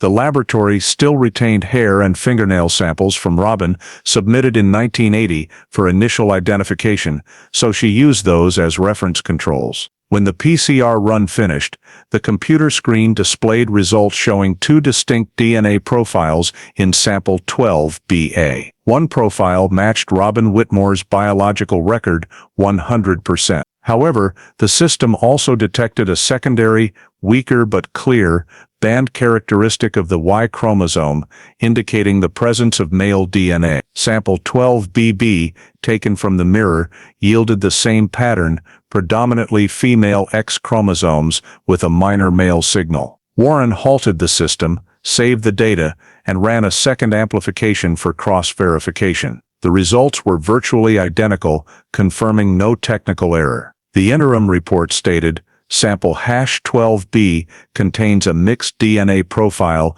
of female and unidentified male. Male genetic material constitutes approximately 8%, possibly from physical contact at the time of the incident. The team stood silent for several seconds in front of the screen, displaying parallel graphs, red and blue peaks representing two different individuals. Warren instructed the technician to transfer the remaining extract to storage tubes, seal them, and prepare them for submission to the National CODIS database. The sample was assigned new identifier SD 2011-80-147M. In the minutes she noted, presence of unidentified male DNA cannot be ruled out as belonging to an individual in close proximity to the victim prior to disappearance. Requires comparison with national database. At 5 p.m. that day, all electronic data and original samples were packaged according to protocol and transported by secure courier to the CODIS central office in Quantico, Virginia. Before final sealing, Warren performed one last check of electrolyte levels in the tubes to ensure no degradation during transit. 3 printed copies of the PCR results were made. 1 retained at the laboratory, 1 sent to the State Division of Criminal Investigation, and 1 to the prosecutor's office. In the preliminary conclusion, Warren wrote, PCR results from evidence #12B confirmed the presence of 2 biological individuals, one matching victim Robin Whitmore, the other an unidentified male. Sample forwarded to National CODIS for comparison. She set down her pen and looked at the small evidence box on the table. The white light reflecting through the transparent plastic made the broken mirror fragment inside gleam like a shard of frozen time. After 30 years lying motionless in a freezer, it had finally provided a real clue, tiny, but possibly enough to open a new path for a file the entire state of South Dakota had once considered permanently closed. CODIS received sample SD 2011-80-147M in late February 2011 and began automated comparison against more than 8 million stored DNA profiles nationwide. Meanwhile, back at the Peer laboratory, Warren continued preparing supplemental reports on sample handling procedures while awaiting feedback. 3 weeks passed with no word until the morning of March 22, when the Secretary of the State Division of Criminal Investigation received an electronic notification from Quantico bearing the brief subject line, CODIS hit confirmation. Partial match. Warren was immediately summoned to the office to verify the finding. The system screen displayed a match between the male DNA recovered from evidence #12B and the stored profile of an individual named Stephen L. Mercer, resident of Albany, New York. The match confidence was 99.78% across 21 analyzed loci, sufficient for positive identification of the same biological source. When Warren opened the detailed record, she saw that Mercer's original DNA sample had been entered into the system in 2002 as part of the Department of Defense's Reserve Personnel Identification Program, not due to any criminal conviction or civilian testing. The attached administrative data listed born August 5, 1958, served at Ellsworth Air Force Base, South Dakota, 1978, 1981, rank Technical Sergeant. She immediately cross-checked Keller's old report in file 80-147, which had noted suspicion regarding a man wearing a military jacket and a request to verify Ellsworth AFB personnel lists, a request that yielded no results in 1981. The coincidence made Warren pause for several minutes, re-examining all data to ensure no mistake. She submitted a manual confirmation request to the National CODIS Center, asking for cross-testing to rule out coincidental sequence overlap. 2 days later, Quantico replied, confirming the cross-test maintained the 99.78% match with no error. They also attached the source documentation for Mercer's DNA sample, including copies of his enlistment and honorable discharge papers. Warren printed everything, laid it beside Keller's report copy, and with a red pen drew lines connecting 2 points in time: Ellsworth AFB, 1980, and unidentified male DNA, 2011. The link between the 2 points 3 decades apart was so clear no further explanation was needed. That afternoon, she contacted the State Division of Criminal Investigation directly and reported the DNA match. The chief inspector of the cold case program ordered the formation of a new interagency team to verify Mercer's current identity and background. From civil records, they learned Mercer now lived with his wife and 2 children in the Albany suburbs, working in information technology for a private company. He had no prior convictions or arrests.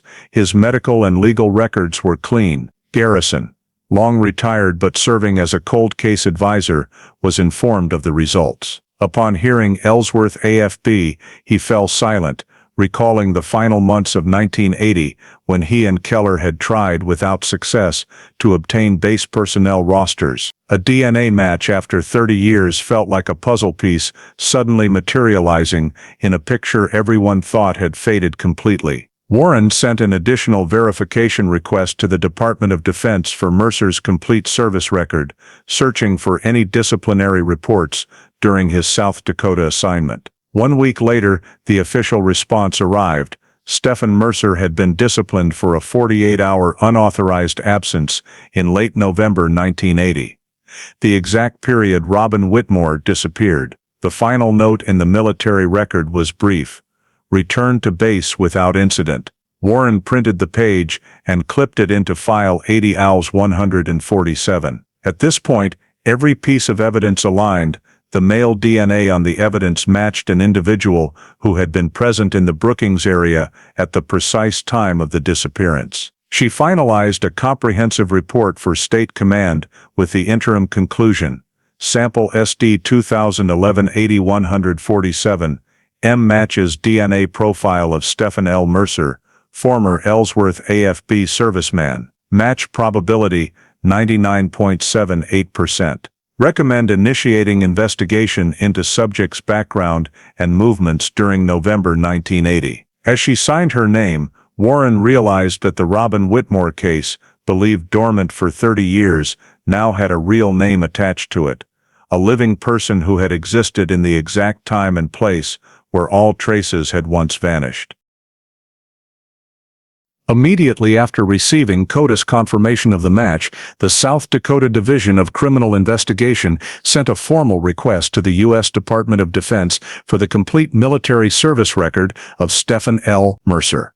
During his assignment at Ellsworth Air Force Base, South Dakota, 1978-1981. The request was transmitted through established state-federal security coordination channels and included certification of the DNA results from the South Dakota Forensic Laboratory. After more than a week, the Department of Defense responded with a package exceeding 100 pages that included the servicemen's personal history form, annual performance evaluations, duty rosters, disciplinary records, and transfer orders. Melissa Warren was the first to receive the file. The summary section stated Mercer enlisted June 2, 1978, specialty electronics technician, assigned to the 28th Aircraft Maintenance Squadron, Ellsworth AFB, Rapid City, South Dakota. His early service evaluations were positive, with no disciplinary record. However, under disciplinary actions, one incident stood out. On November 22, 1980, Mercer was recorded absent without leave for 48 hours, after leaving the base without permission. The report signed by his lieutenant on November 25, 1980, stated Mercer departed Friday evening, expecting to return Monday morning, but failed to appear. He returned late Sunday night, November 24th. Claiming he had visited an old friend in Brookings, South Dakota, and his vehicle broke down en route, preventing contact. The attached statement resulted in internal reprimand and 3 days suspension of duties, but no reduction in rank or pay because the violation was deemed minor with no consequences. In the 1981 performance review, his commanding officer noted Mercer had stabilized and improved attitude. Nevertheless, the AWOL dates coincided exactly with Robin Whitmore's disappearance, drawing Warren's close attention. She continued through the pages and found he was reassigned to radar maintenance in January 1981, then served 2 additional years at a Texas base before honorable discharge in 1983. There were no notations of psychological issues, alcohol problems, or violent behavior. The final entry simply read, "Service completed, no further incidents." Warren took detailed notes, especially highlighting the November 22, 24, 1980 period in red. When cross-referenced with Robin's file, the timing matched perfectly. She forwarded copies of the key pages to the Division of Criminal Investigation for inclusion in the case file. A small team was formed to examine all related data, Mercer's known associates on base, gate logs, and personal vehicle registry. Base security records confirmed Mercer owned a 1975 Dodge pickup registered in Pennington County. However, no record showed he ever owned or borrowed a Chevrolet Impala, the same make as Robin's vehicle. Garrison, acting as advisor, received the copies and immediately called Warren. In a low voice he said, "That's the detail we searched for all through 1981, and now it shows up exactly as it was." The two of them re-examined the AWOL statement, noting the departure time, then compared it with 1980 weather logs and road maps. The drive from Ellsworth to Brookings was approximately 220 miles, about 4 hours. With a 48-hour absence, Mercer had ample time to reach Brookings by the evening of November 20th. The day Robin vanished. Warren continued searching the military police investigators' 1980 side notes and discovered a brief entry, "Vehicle breakdown reported on Highway 14 near Huron." She pulled up a map. Huron lay directly between Ellsworth and Brookings, further supporting the theory that Mercer traveled toward the victim's area. In her final summary, Warren wrote, "Military record of Stephen L. Mercer confirms 48-hour AWOL coinciding with Robin Whitmore disappearance period. No prior convictions. Honorable discharge 1983. Recommend verification of current identity and residence." She set the thick file on her desk and stared at the heavily underlined words, Ellsworth AFB. AWOL. November 1980. After 30 years, a detail once dismissed in an internal military report had become the only thread connecting a mysterious Brookings disappearance to a specific name identified through DNA technology. A slender but sufficient link to restart an investigative process that had been stalled for 3 decades. When Stephen Mercer's military records were added to the investigative file, the South Dakota Cold Case Unit decided to return to the Oakwood area, the focal point of the 1980 search, and conduct a comprehensive survey using modern technology. In early April 2011, the investigation team traveled to Brookings with a specialized vehicle carrying new high-frequency sonar equipment provided by the FBI. The spring weather was favorable, and Lake Oakwood was completely free of ice after years without re-examination. Keller, who had retired but was invited as an honorary consultant, attended the first on-site briefing. The old 1981 map was spread out on a wooden table. The points marked B1, B2, and B3 from that year's search were still visible on the paper. Warren pointed to the eastern shoreline, where an oil slick had once been recorded, and suggested they focus the initial scan there. The technical team lowered the sonar unit into an inflatable boat and activated a 360-degree lake sweep at 900 kHz, capable of generating images of objects buried up to 10 meters deep in the mud. The screen displayed a grid pattern with horizontal wave lines, detecting numerous rocks and submerged tree trunks, but nothing unusual within the first 50-meter radius. As the boat moved toward the center of the lake, approximately 20 meters from the B2 stake location, a technician noticed a dense, distinctly shaped return signal different from natural objects. On the screen appeared a faint bright area longer than 4 meters, with right angles and clearly symmetrical edges. Keller leaned in closely and said quietly, "That's a metallic object." The technical team immediately stopped the boat and ran a slow east-west scan. The image sharpened. The object lay about half a meter above the mud layer, tilted to one side, with an apparently intact body. Warren ordered GPS coordinates be taken and accurately recorded in the scene log. The water depth at that spot was roughly 8 meters. The water was clear, but the thick mud layer made camera observation impossible. The lead technician lowered a magnetic sensor into the water. The results showed high magnetic values, confirming a metallic structure, likely steel or heavy alloy. The group fell silent for a few seconds before Warren spoke. "This is very likely a submerged motor vehicle." She compared the dimensions to the data for a 1978 Chevrolet Impala, length 5.2 meters, width 1.9 meters, which closely matched the sonar results. A light breeze rippled the lake surface around the boat's bow, and in that moment, it seemed the entire team understood they might have just located what no one had touched in over 30 years. Keller requested 3 additional parallel scans to confirm signal stability. All returned identical shapes. A large rectangular bright patch appeared in the same location, indicating the object had not moved and had rested in the mud for many years. For further confirmation, Warren returned to the shoreline where the 1980 oil slick had been found and conducted supplemental scans. The returns revealed a faint trail extending from shallow water directly to the object, like the track of a vehicle that had plunged in at an angle. She circled the area in red on the map and labeled it Sonar 2011A. By late afternoon, the technical team completed the full scan sequence, producing more than 50 sonar images, saved the data to a hard drive, and made 3 backup copies. The preliminary report stated clearly, metallic object approximately the size of an automobile detected at a depth of 8 meters, coordinates 44°19 and 96°46, W, Oakwood Lake area. Shape, dimensions and return characteristics consistent with a Chevrolet Impala. Warren, Keller, and the technical team stood on the shore, watching the calm lake surface, the late sunlight creating a hazy reflection on the water. They said nothing, but the same thought was evident in everyone's eyes.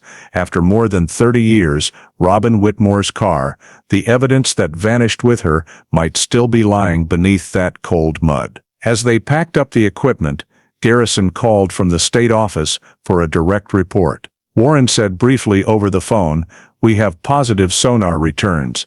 High probability it's the Impala." There was silence on the other end for several seconds before he replied with just one sentence, "Preserve the scene exactly as is. This could be the moment we've waited 30 years for." On the morning of April 10, 2011, only 3 days after sonar images confirmed a metallic object beneath Lake Oakwood, the recovery operation began. The weather was dry, temperatures slightly warmer, and the water calm, ideal conditions for the most critical technical phase since the Robin Whitmore case was reopened. Warren personally directed the scene alongside the state technical team, coordinating with an underwater recovery unit from Sioux Falls and 2 forensic specialists. A 30-meter radius around the coordinates was cordoned off with marker buoys, and the rescue vessel was anchored in the center of the lake. A high-capacity floating crane was brought in, and 2-inch steel cables were readied. Divers wearing scuba gear and new GoPro cameras were sent down first to inspect the object. After 15 minutes at depth, their voices came over the radio, "We've reached the object. It's a car, lying on its right side with the nose buried in the mud." The team fell silent for a moment. Keller, standing on the shore with slightly trembling hands, nodded to begin attaching the cables. Underwater, the divers looped 2 cable slings through the frame, one around the front axle, one around the rear, and signaled the crane for a test lift. When tension reached the threshold, mud billowed up from the lake bottom and the water turned brownish. After 2 hours, the vehicle slowly emerged from the surface amid the heavy sound of the crane engine. It was coated in thick mud, the silver paint now grayish-black, but the overall shape remained intact. The rear license plate was visible first, BKS 417, an exact match for the registration recorded in 1980. Warren immediately noted it in the log, marking the time as 11:22 a.m. Once the car was pulled onto shore, technicians used high-pressure hoses for an initial rinse to reveal details. The gold Chevrolet bowtie emblem was clearly visible on the hood,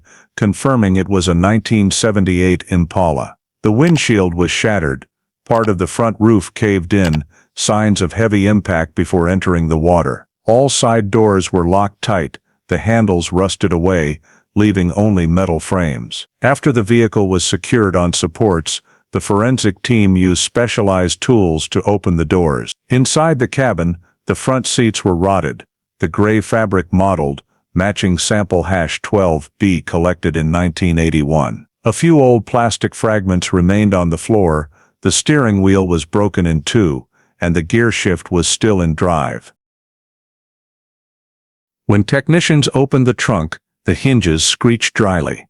The lid swung up, revealing a dark space covered in mud.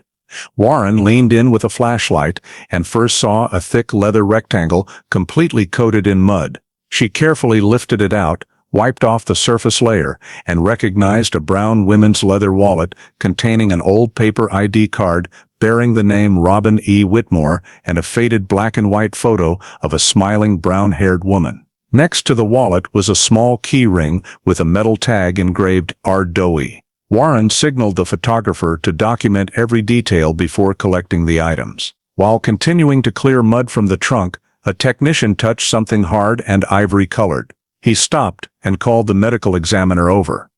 Under the lights, the shape became clear, a bone approximately 25 centimeters long with a rounded joint at one end, immediately identified as a human femur. All activity halted. The scene was immediately expanded, caution tape erected around the area. The forensic team put on fresh gloves and recovered additional bone fragments. A section of rib, pieces of a shattered skull, and several loose teeth. Everything was carefully placed in numbered plastic trays. The medical examiner confirmed the remains belonged to an adult female, estimated age 30 to 40, consistent with Robin's age at the time of disappearance. Garrison, informed by phone, said only, "Bring everything back to Pierre. Don't miss a single thing." By late afternoon, the entire vehicle and all evidence were transported by specialized truck to the state laboratory. The scene log temporarily recorded, silver Chevrolet Impala, plate BKS 417, recovered from Oakwood Lake. Inside leather wallet, personal keys and unidentified human remains. Match with victim Robin Whitmore profile nearly absolute. The technical team packaged the samples, sealed each nylon bag containing bones numbered 001 to 017, and placed them in refrigerated containers. As the truck pulled away, Warren stood quietly on the shore, watching the water glow red in the sunset. The mud still bore clear tire tracks from the truck, but what caught her attention more was the dark void left in the middle of the lake. The spot that had hidden the car and the story the entire town thought would never resurface for 30 years. On April 12, 2011, all bone fragments recovered from the Chevrolet Impala were transferred to the South Dakota State Forensic Laboratory in Pierre for examination. The cold autopsy room was prepared in advance, temperature maintained at 4 degrees Celsius. Chief Medical Examiner David Renner and two assistants opened the evidence boxes in the presence of Warren and a representative from the State Division of Criminal Investigation. The 17 bone fragments were laid out on a stainless steel table, numbered in order, cleaned with specialized solution, and allowed to air dry. Renner began skeletal reconstruction using anatomical comparison, arranging each piece according to body structure. After 3 hours, the skeleton took shape: pelvis, femurs, ribs, arm bones, and a skull broken into 3 pieces. The structure indicated an adult female, estimated height 5'4", 1.64 m, consistent with Robin Whitmore's records. The right side of the skull showed an 8 centimeters fracture with sharp edges and deep depression, classic signs of blunt force trauma. The cheekbone also had radiating cracks, indicating impact from the front right. Dr. Renner examined the fracture surfaces under a microscope and determined the bone had cracked before decomposition began, meaning the injury occurred while the victim was still alive. In the preliminary report he wrote, "Skeletal structure and cranial trauma indicate death, most likely due to severe head injury." Concurrently, the technical team extracted DNA from the femur, the bone with the highest likelihood of preserving genetic material. The sample underwent decalcification extraction, followed by PCR amplification. Comparison with Robin Whitmore's original 1980 biological reference sample showed a complete match at all 21 loci. The official report was printed that same afternoon. DNA confirms victim identity matches Robin E. Whitmore, probability of error 0.01%.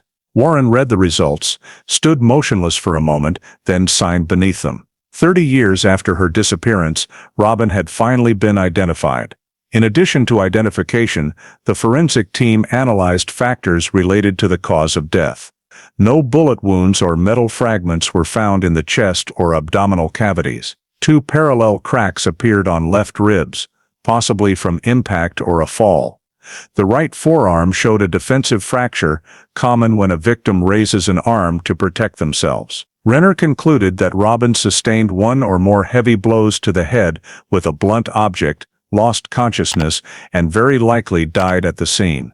Based on wound location and scene data, cause of death was determined to be traumatic brain injury from direct blunt force. Legal classification: homicide. In the report submitted to the state prosecutor's office, Renner wrote, "No evidence of self-inflicted injury. Injuries occurred before the body entered the water. Fracture patterns and cranial damage reflect intentional violence." Warren added results from examination of items recovered from the car, the leather wallet, keys and other objects, all matched property listed in the 1980 report. The wallet still contained family photos and a legible receipt for milk from the Oakwood Road store, her last known transaction. After 2 days of testing, the reassembled skeleton was placed in a labeled glass case numbered RWH 2011. When the examination concluded, Warren signed the transfer document to the investigative unit with the note, "Victim identity 100% confirmed as Robin Whitmore.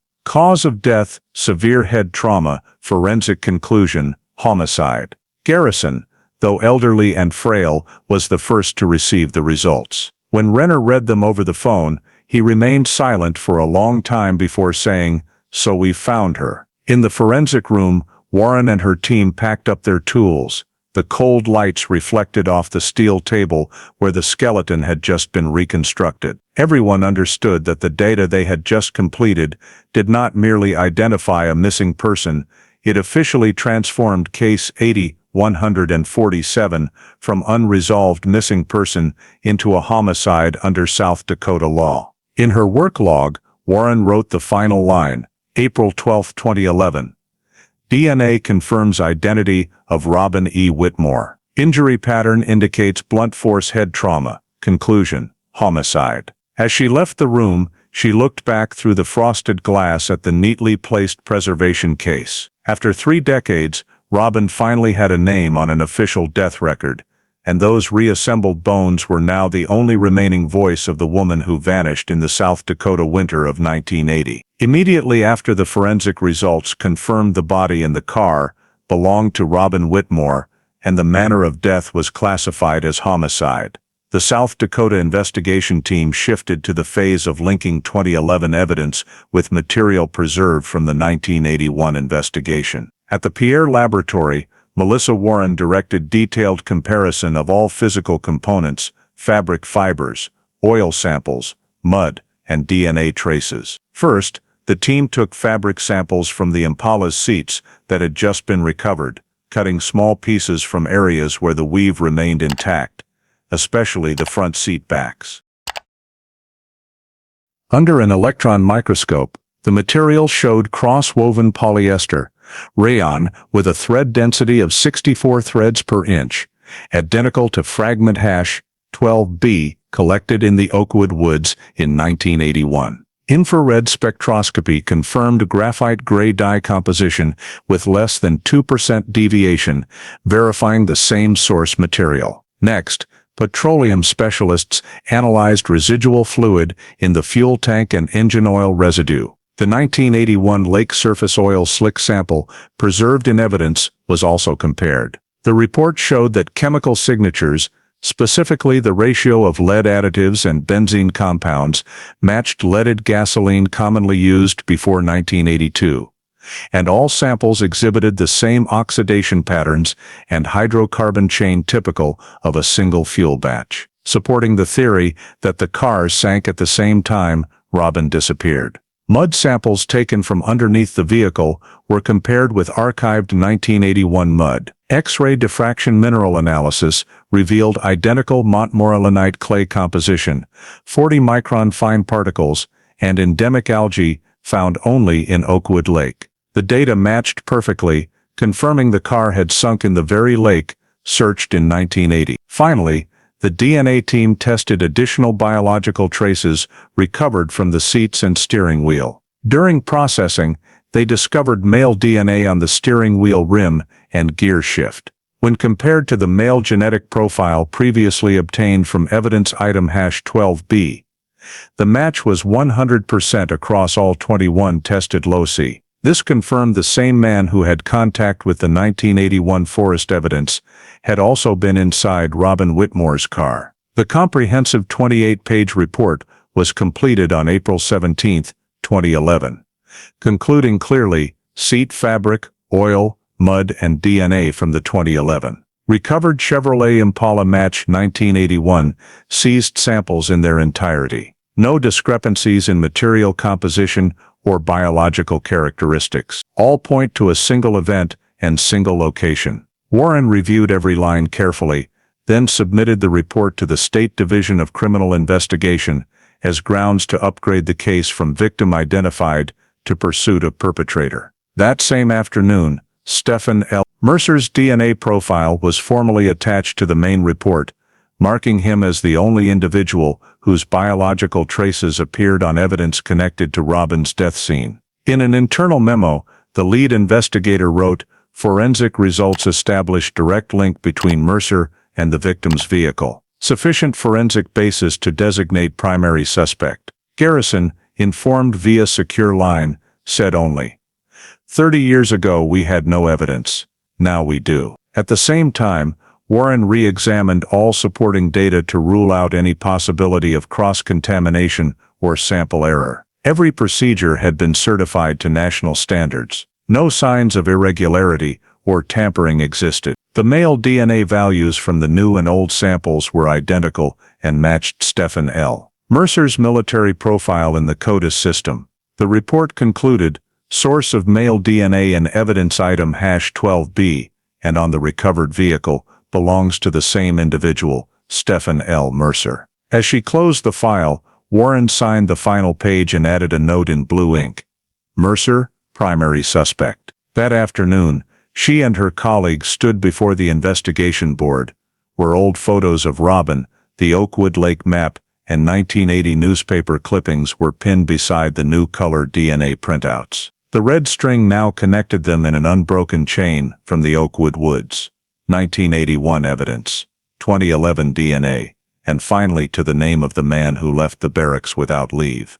The same night, Robin disappeared. After 30 years, all the scattered pieces of evidence had formed a single straight line, and Stephen L. Mercer officially became the central suspect in the Robin Whitmore case, recorded in the state file in bold letters. Primary suspect identified, case 80-147. When the forensic examination of evidence confirmed an absolute DNA match between the male DNA found in Robin Whitmore's car and the biological sample from Stephen L. Mercer, the South Dakota investigation team immediately moved to the phase of establishing an official suspect. On April 19, 2011, the South Dakota Division of Criminal Investigation held a closed-door meeting at its Pierre headquarters. attended by representatives from the prosecutor's office, forensic experts, and key investigators. Melissa Warren presented a comprehensive report exceeding 80 pages that included the DNA evidence chain, physical data, military records, and sonar results. Charts clearly illustrated Mercer's connection to the crime scene, particularly the fact that his biological traces appeared both in evidence collected in 1981 and on the vehicle recovered in 2011. When Warren concluded her presentation, the head of the investigation declared, "There is sufficient legal basis to designate Stephen L. Mercer as the official suspect in the murder of Robin Whitmore." The decision was approved on the spot and recorded in the minutes. That same afternoon, the Cold Case Task Force finalized the preliminary investigation file, coded CCI 11-8147, which detailed Mercer's entire timeline from 1978 to the present. They gathered information from New York civil records, tax files, vehicle registrations, residences, and employment data. The results showed that Mercer had left the military in 1983, studied information technology at the University of Albany, married in 1988, and was currently living with his family in a quiet northern suburb of Albany called Maple Glen. He worked for a private software company and had no criminal record or violations after leaving the service. These details were clearly documented in the background surveillance report. To prevent leaks, the investigation team requested that the state prosecutor's office issue a sealed surveillance order instead of an immediate arrest warrant, allowing authorities to monitor Mercer's movements, transactions, and communications for 30 days. All actions required direct approval from the federal court in the Dakota region. The order was signed on April 21, 2011, and sent to the Federal Bureau of Investigation for coordination.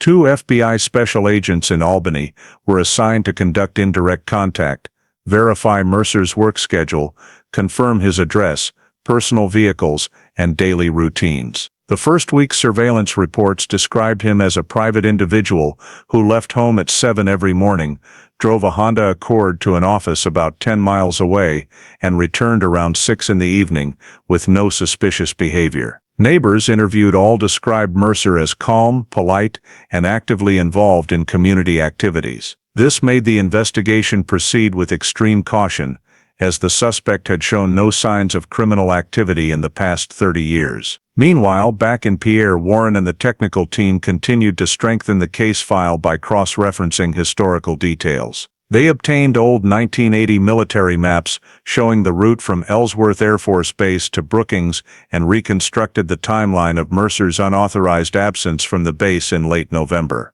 The reconstruction showed he had sufficient time to drive to Brookings, meet Robin, and return to base within the recorded absence window in military records. This report was attached to the main file to bolster the charges. By early May, the investigation team completed the full 327-page Mercer investigation dossier, which included DNA results, physical analysis, military records, movement history, forensic evaluations, and current surveillance logs.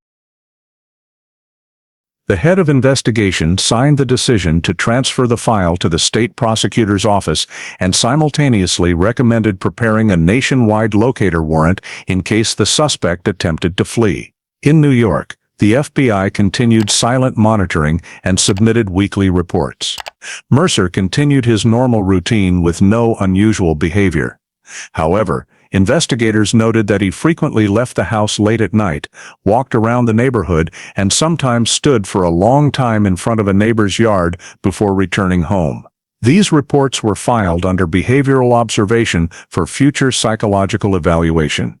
In the South Dakota Division of Criminal Investigation Office, Warren pinned a current photograph of Mercer next to an old 1979 photo of him at Ellsworth Air Force Base. The two faces were almost identical, differing only in gray hair and wrinkles around the eyes. Beneath the photos, bold red lettering read, "Stephen L. Mercer, Subject of Interest, Active Surveillance." Garrison, present during an online meeting with the investigation team, stared at the screen for a long time before quietly saying, "We've found the man we've been looking for. Don't rush.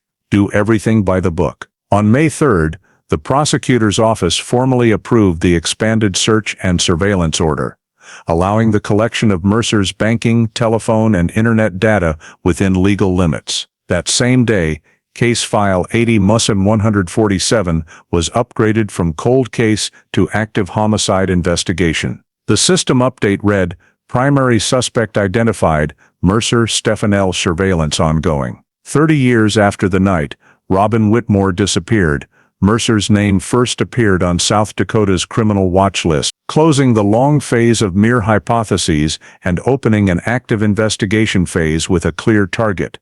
This time based not on speculation, but on evidence that spoke for itself. Once the nationwide search and surveillance order took effect, the South Dakota Division of Criminal Investigation formally sent a cooperation request to the New York City Police Department to prepare contact with suspect Stephen L. Mercer. In late May 2011, a joint task force consisting of 3 state investigators and 2 NYPD officers was dispatched to Albany, where Mercer resided. Their mission was to conduct an interview, obtain a confirmatory DNA sample, and observe the subject's psychological reaction. All actions had to remain fully legal and not reveal the nature of the case until final confirmation was received. On the morning of May 27th, the task force vehicle stopped in front of a modest 2-story house in the Maple Glen residential area, approximately 10 miles from downtown Albany. The house was painted white, with a neat front yard and an American flag hanging at the entrance. Mercer,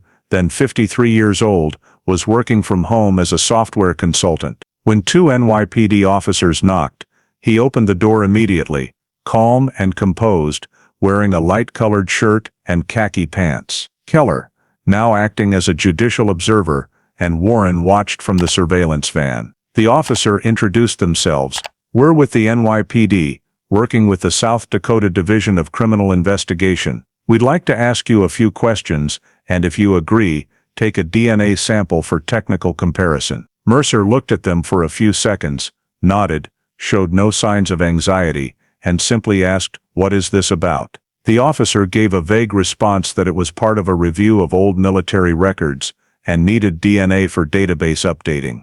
Mercer agreed immediately, mentioning he had served at Ellsworth AFB and was familiar with such administrative procedures. They had him sign a consent form and took a buccal swab with a sterile cotton swab. Throughout the process, Mercer remained calm and courteous, even joking that he was too old to be bothered by paperwork. The sample was sealed on site, labeled SD11 Confirm 01, and signed by Mercer and 2 witnesses. After leaving the house, the task force delivered the sample to the federal laboratory at Quantico for emergency processing. Warren stayed in Albany for 2 additional days to finalize the background report, while the confirmatory sample underwent PCR and genetic analysis overnight. On the morning of May 29th, the initial results were transmitted. The DNA collected from Mercer was an absolute match with the male DNA in evidence item #12B and in the Chevrolet Impala recovered from Lake Oakwood. The official report stated 21/21 loci match. Probability of error 0.001%. Conclusion: identical biological source. When the results appeared on screen, Warren sat motionless at her desk, eyes fixed on the parallel red and green graph bands, an image she had waited 2 months to see since the evidence was retested. She sent copies of the results that same day to the lead investigator and the South Dakota prosecutor's office. The head of forensics noted, "Absolute confirmation of subject identity. Stephen L. Mercer is the source of the male DNA in evidence related to case 80-147. That afternoon, Garrison received a call from Warren. His voice was low and measured. "That closes the evidence phase. Now we know for sure who was there." In Albany, the task force was instructed to continue monitoring Mercer's behavior for 3 more days to document his psychological state. He continued his normal routine, going to the grocery store, chatting with neighbors, completely unaware that the DNA results had made him the central suspect in a decades-old murder case. The final surveillance report clearly stated, "Subject maintains stable lifestyle, polite demeanor, No signs of fear, no attempts to flee or destroy evidence detected. When Warren left Albany, she carried a printed copy of the absolute match report in a black leather briefcase. On the cover, in bold letters, CODIS confirmation report, match 100%. Below that was the old case number, 80-147, and the victim's name, Robin E. Whitmore. 31 years after that woman vanished in the South Dakota cold, the final DNA result closed the circle with one specific name, Stephen L. Mercer, the man who had gone AWOL from his base on a winter night in 1980, and was now indisputably linked to the car, the evidence, and the story the state of South Dakota had waited more than 3 decades to resolve. 3 days after the DNA results confirmed an absolute match, a formal summons for Stephen L. Mercer was issued by the federal court in South Dakota. On June 2, 2011, he was requested to appear at the FBI Albany field office to assist in an investigation concerning an old matter from 1980 in South Dakota. Mercer arrived on time, accompanied by a local attorney, calm and cooperative. The interrogation took place in a small conference room with 2 South Dakota investigators, 1 FBI agent, and legal representation present. The entire session was continuously recorded. Mercer was initially informed of the DNA results and his right to remain silent. He sat quietly, listened, then slowly said, "I knew this day would come." When asked if he knew anyone named Robin Whitmore, Mercer nodded. "Yes, I knew her a long time ago." He explained that in 1980, while stationed at Ellsworth, he met Robin at a small art exhibition in Rapid City. She was a freelance artist working on an advertising design project. They met a few times afterward and occasionally spoke on the phone. According to Mercer, their relationship never went beyond acquaintance, but after she married, they lost contact. In November 1980, during a weekend pass, he left base without permission to drive to Brookings, just to see Robin again and apologize for a misunderstanding. Mercer said that on that evening he arrived at her house around 8 o'clock. Robin opened the door and seemed surprised. They talked for about 15 minutes. The atmosphere was initially normal, but became tense when he brought up the past. "She told me I shouldn't have come back, that I was scaring her," Mercer stated. According to him, the argument took place near the living room entrance. He grabbed Robin's arm as she turned to walk away, and during the struggle she slipped, fell hard, and struck her head on the corner of a wooden coffee table. Mercer described, "I heard the impact, then she collapsed and stopped responding." He said he panicked, checked for a pulse, but felt nothing. In a state of panic, he dragged her to a chair, wiped blood from her forehead with a cloth, but when he saw more blood, he fled outside. After standing in the front yard for a few minutes, he returned, carried Robin's body to her car, and said, "I only thought about how to hide what happened," his voice growing quieter. Mercer confessed that he drove through the night, stopped near Lake Oakwood. As dawn approached, pushed Robin's Chevrolet Impala to the water's edge, opened the door, placed her body in the back seat, released the brake, and let the car roll into the lake. After the car sank, he walked away and drove his Dodge pickup back to Ellsworth, arriving before noon the next day. His confession left the room silent. Warren, watching from behind the observation glass, stared at the steady heartbeat graph on the monitor. No signs of panic or deception. When asked if he remembered any other details, Mercer added that before leaving the house, he had used the cloth to wipe blood from Robin's forehead and thrown it into the bathroom. That statement drew immediate attention, because evidence item #12B from 1981 was a piece of cloth containing both female and male DNA, found near the scene. Investigators continued, "Did you bring any weapon or dangerous object?" Mercer replied, "No, I never intended to hurt her. I just wanted to talk." When asked why he didn't report the accident, he lowered his head, remained silent for a long time, then said, "Because I knew no one would believe me. I was AWOL. I would have been imprisoned. I was afraid." The transcript ran over 20 pages. Mercer signed every page and did not retract anything.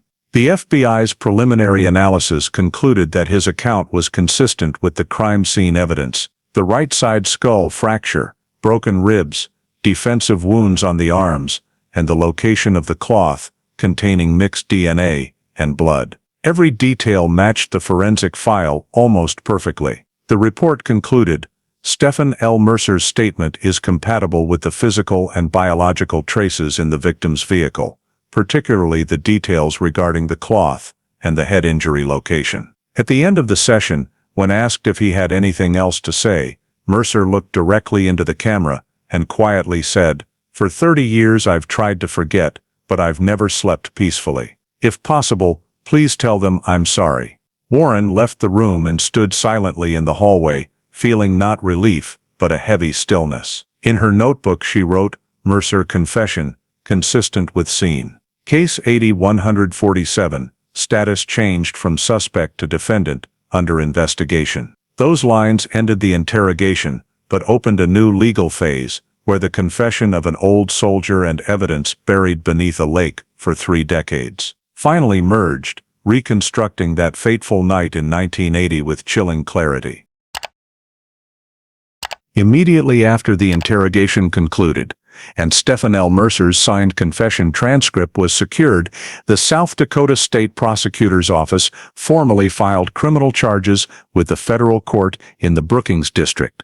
Based on the confession, DNA evidence, forensic findings, and investigative documents, Mercer was charged with 2 counts, second-degree manslaughter and destruction of criminal evidence under South Dakota Codified Laws 22-16-20 and 22-19-1. The arrest warrant was approved on the morning of June 4, 2011, signed by the Brookings County Chief Judge after reviewing the entire 80-147 file. At 12:45 p.m. that day in Albany, a joint federal team of FBI and NYPD executed the warrant. Mercer was arrested in his garage while washing his car. 2 agents read him his Miranda rights and informed him he was under arrest for charges related to the 1980 death of Robin Whitmore. Mercer offered no resistance, simply nodded and said, "I understand." He was handcuffed and led to the police vehicle, while a few neighbors watched silently from a distance, none understanding what was happening. Local media later captured images of Mercer walking to the police car, head bowed, midday sunlight reflecting off his silver hair. That same afternoon, he was taken to the Albany County Jail to await his initial appearance. At the June 6 arraignment in New York court, Mercer's attorney requested release on bail, citing his full cooperation, fixed residence, and clean record. The South Dakota prosecution opposed, arguing this was a 30-year unsolved homicide in which the defendant had deliberately concealed the body and disposed of the vehicle, conduct serious enough to warrant denial. The judge rejected bail and approved extradition. The transfer order was signed that day, allowing Mercer to be returned to South Dakota within 72 hours. An escort team consisting of 2 state investigators and 1 federal marshal took custody of him on June 8 at Albany Airport and placed him on a special military flight to Sioux Falls. During the flight, Mercer sat silently, hands softly cuffed in front of him, occasionally looking out the window. According to the transport log, he said nothing during the 3.5-hour journey except to request water once. Upon landing, a convoy transported him to the South Dakota State Detention Center in Pierre for intake processing.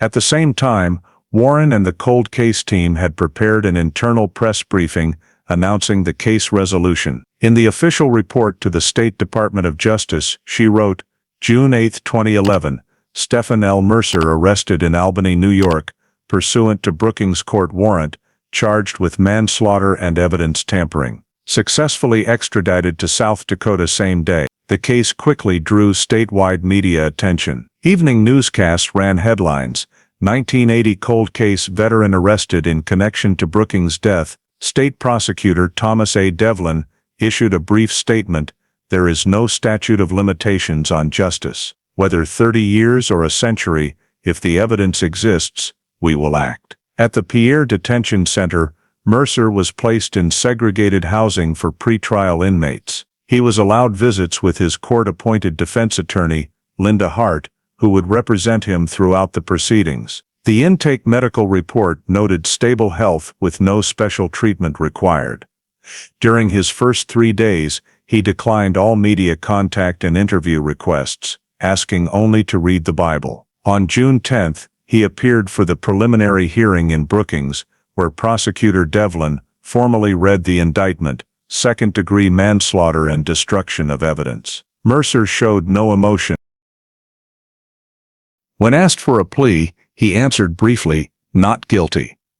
The judge ordered continued detention without bail until the pretrial conference was scheduled. As he left the courtroom, he glanced briefly toward the bench where Warren and Garrison sat, his gaze tired but not evasive. The iron door closed behind him, and for the first time in over 3 decades, Robin Whitmore's disappearance officially became a criminal case with a named defendant, a former Ellsworth AFB serviceman who once believed his past had been buried forever beneath the cold waters of a South Dakota lake. After Stephen L. Mercer was successfully extradited to South Dakota and formally indicted by the Brookings Court, State Prosecutor Thomas A. Devlin began the phase of preparing the prosecution file for the first instance trial scheduled to take place at the Sioux Falls Regional Supreme Court. The goal of the prosecutor's office was to build a complete case file that seamlessly connected all forensic evidence,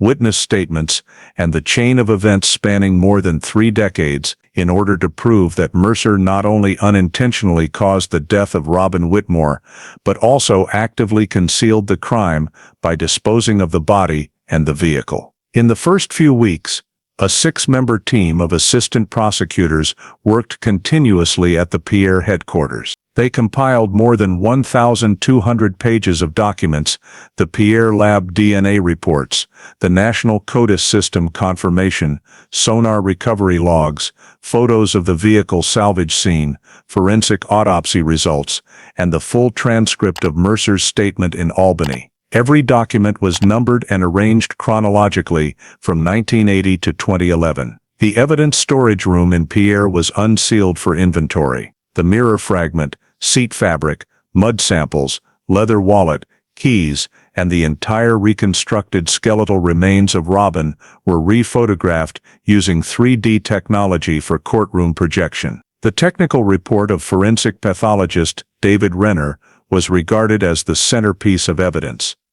The description of the skull fracture and rib fractures perfectly matched Mercer's statement about a hard fall with her head hitting the table.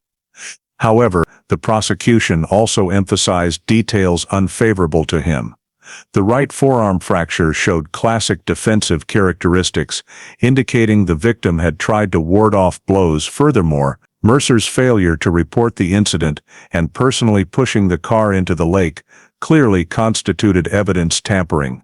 The prosecution team also requested a psychological behavioral evaluation of Mercer during his military service to determine whether he possessed sufficient mental awareness at the time of the act. Military records from Ellsworth AFB were added, including the AWOL report for November 22, 24, 1980, and the vehicle breakdown near Huron report, details believed to match the route from the base to Brookings. Devlin also contacted the FBI to obtain the original recording of Mercer's interrogation in Albany, in which he admitted, "I carried Robin's body to the car and pushed it into the water." The 47-minute recording was considered self-incriminating evidence. On June 15, the prosecutor's office sent formal notice to the court that the prosecution file was complete and requested a trial date. Federal Judge John R. Merritt was assigned to preside. Due to the case's severity and high public attention,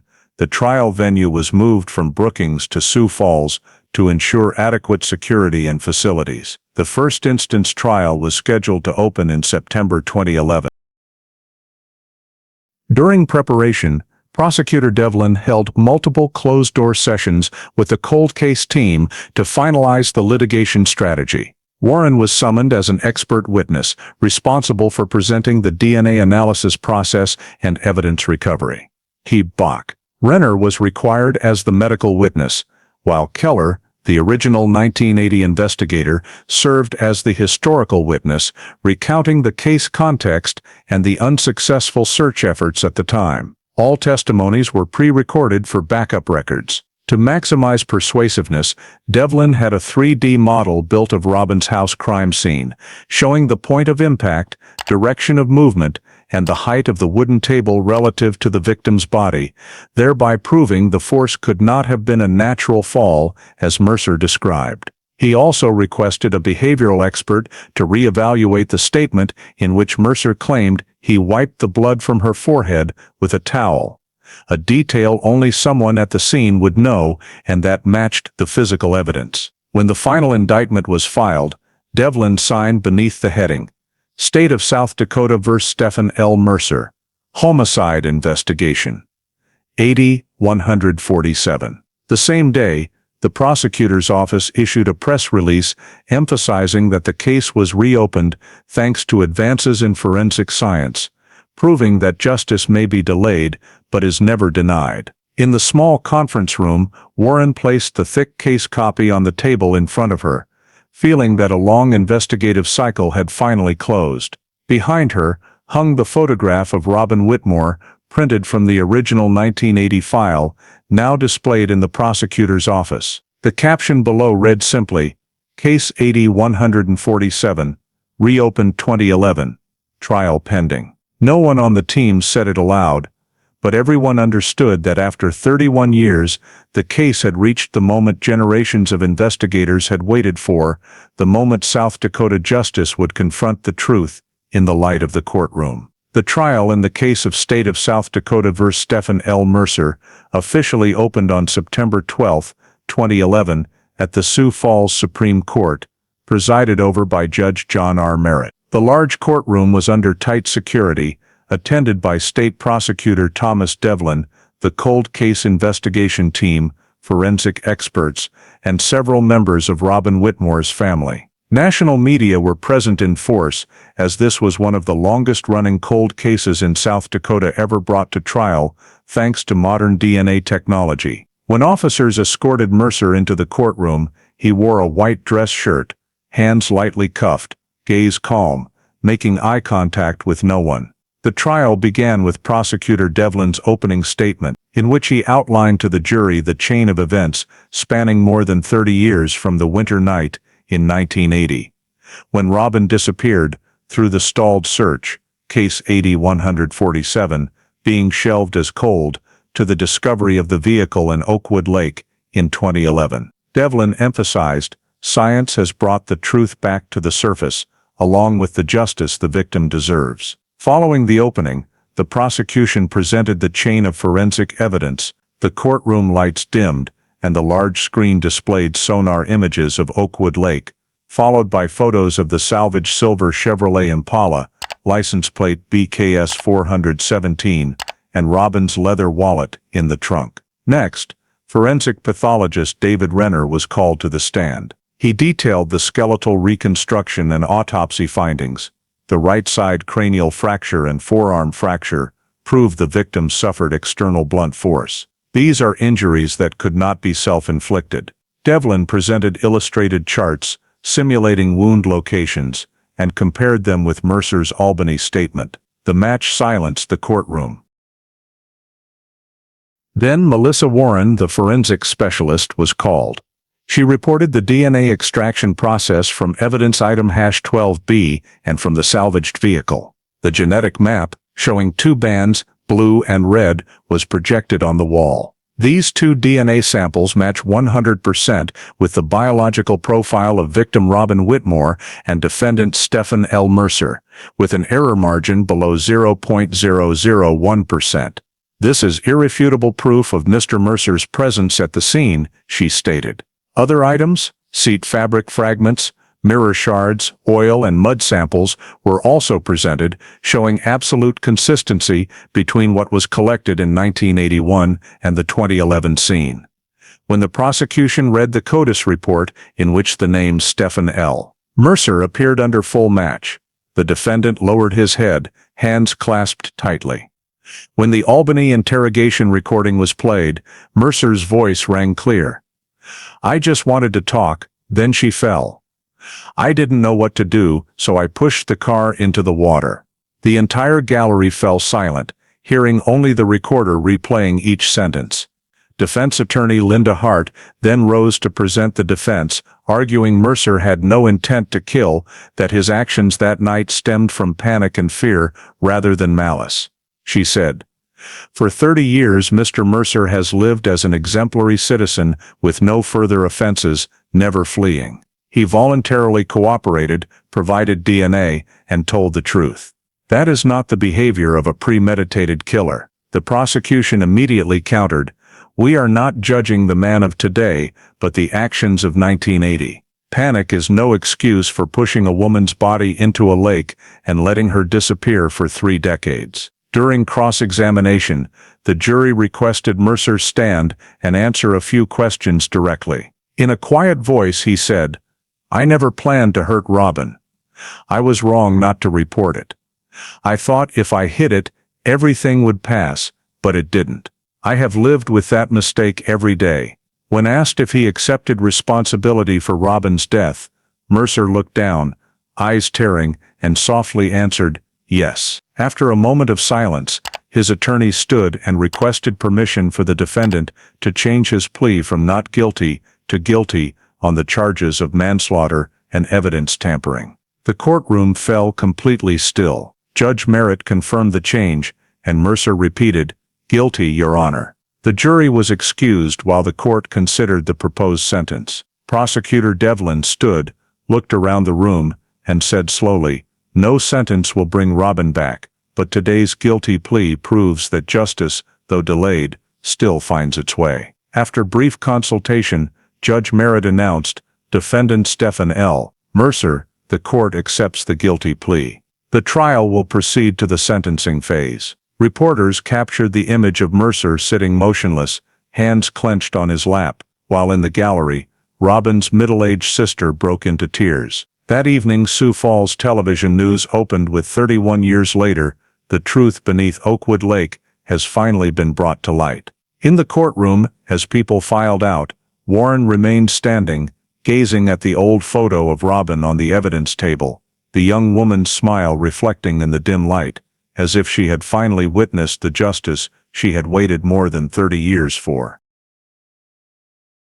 On September 16, 2011, after 4 days of deliberation and review of all evidence, the Sioux Falls Supreme Court jury returned to the courtroom to deliver the final sentence for Stephen L. Mercer. The room was packed, mostly with reporters and Brookings residents who had followed the case from the beginning. Mercer was brought in wearing an orange prison jumpsuit, hands lightly cuffed in front, seated in the defendant's row beside attorney Linda Hart. When Judge Merritt entered, the entire gallery rose in absolute silence. The judge read the preamble. The jury has considered the defendant Stephen L. Mercer's guilty plea and all physical evidence, witness testimony, and legal documents presented to the court. After a few seconds, the clerk stood and read the formal verdict. The jury unanimously 12/12 votes. Defendant Stephen L. Mercer is responsible for the death of Robin E. Whitmore. The court sentences the defendant to life imprisonment without possibility of parole or sentence reduction pursuant to South Dakota Codified Laws Section 22:1620 and 22:19:1. The gavel struck 3 times, echoing in the dead silent room. Mercer sat motionless, eyes closed, hands clenched. Not a sound of protest. In the gallery, Robin's sister bowed her head, tears rolling down her cheeks. Garrison, frail with age, leaned on the armrest and nodded slightly, as if bidding farewell to the woman he had searched for half his life. Prosecutor Devlin turned to the investigators, the tension on his face easing, and whispered, "Justice has arrived." Warren, standing behind, remained silent. But her gaze on the empty chair where Robin's photo had sat throughout the trial seemed to say that 3 decades of effort had finally been rewarded. Judge Merritt continued the conclusion, "The defendant's actions took a human life, shattered a family, and caused lasting trauma to an entire community. Remorse, however sincere, cannot undo the consequences." This sentence serves as a reminder that there is no statute of limitations on truth. As officers escorted Mercer from the courtroom, he glanced back toward the gallery, lips moving as if saying something, but no one heard it. The iron door closed behind him, leaving only the sound of the clerk's pen writing the final lines of the record. That day, Case File 8147 was officially updated in the state justice system to the final status: closed. Conviction entered. Local and national media ran the story simultaneously, front-page headlines carrying the same message: 1980 Brookings missing person case closes after 31 years, perpetrator sentenced to life imprisonment. At the brief post-trial press conference, Devlin stated, "The perseverance of investigators, combined with scientific progress, has delivered justice for the victim. This case proves that no matter how deeply buried in ice and snow, the truth will surface when enough time has passed." That same afternoon, Warren and the cold case team returned to Pierre. They carried the officially stamped copy of the verdict, clipped into the nearly 4-inch thick file, everything that remained of a 31-year journey. In the final report, Warren wrote the closing line, "The 16th of September 2011, court imposes life imprisonment without parole on Stephen L. Mercer. Robin Whitmore case, File 8147, officially closed." The neat italicized line ended the file that had lain dormant for 3 decades, where justice arrived late, but arrived complete. After the sentence of Stephen L. Mercer was pronounced, and the Robin Whitmore case officially closed, the South Dakota Division of Criminal Investigation compiled a comprehensive forensic report to document the entire technical process that had resolved Case 80-147 after more than 30 years pending. The report is regarded as a model document for future cold cases, describing in detail everything from evidence preservation to the application of modern biotechnology. The introduction states clearly, evidence seized in 1981, including mirror fragments, seat fabric samples, and oil stains, was stored in the Pierre warehouse at 20 degrees Celsius continuous freezing. Preservation protocol was maintained without breach of seal, ensuring integrity throughout 3 decades. Technical notes confirm the samples were placed in specialized vacuum-sealed plastic bags, sealed with red wax, storage code #12B. Temperature stability has been monitored by automatic data logging sensors since the digital system upgrade in 1998. This was the decisive factor, allowing trace DNA on the fabric and mirror fragment to remain viable for new technology analysis. The report continues to describe the 2011 Pierre laboratory DNA recovery process using polymerase chain reaction. Fabric and mirror samples were washed with phosphate buffer, centrifuged to separate sediment, then the precipitate containing epithelial cells was extracted. The PCR process used Taq polymerase enzyme and STR primers at 21 different loci, total amplification time 90 minutes across 30 thermal cycles. Each cycle consisted of 3 stages: strand separation at 94 degrees Celsius, primer annealing at 58 degrees Celsius, and chain extension at 72 degrees Celsius. Results yielded 2 distinct genetic bands, one matching female DNA and one showing male Y chromosome. The signal was weak but clear and was duplicated twice to rule out noise. The report states, DNA data was validated through 3 independent repeated tests, achieving 99.9% reliability. The next section details the CODIS process, the national database managed by the FBI. The male DNA sample was coded SD 2011-8147M and sent to the Quantico Center. The system automatically compared it against more than 8 million stored DNA profiles. After 72 hours, it returned partial match, and after manual verification, confirmed 99.78% absolute match with the military profile of Stephen L. Mercer. Registered in 2002 under the Department of Defense Identification Program. The report notes, the CODIS process was the key element that broke the 30-year deadlock thanks to its ability to link civilian and military DNA data, expanding search scope nationwide. Additionally, the technical team evaluated long-term cold storage DNA stability in detail. Comparative analysis showed the 1981 samples retained 65% of original gene sequences, sufficient for accurate individual identification. The report concludes, multi-locus PCR combined with CODIS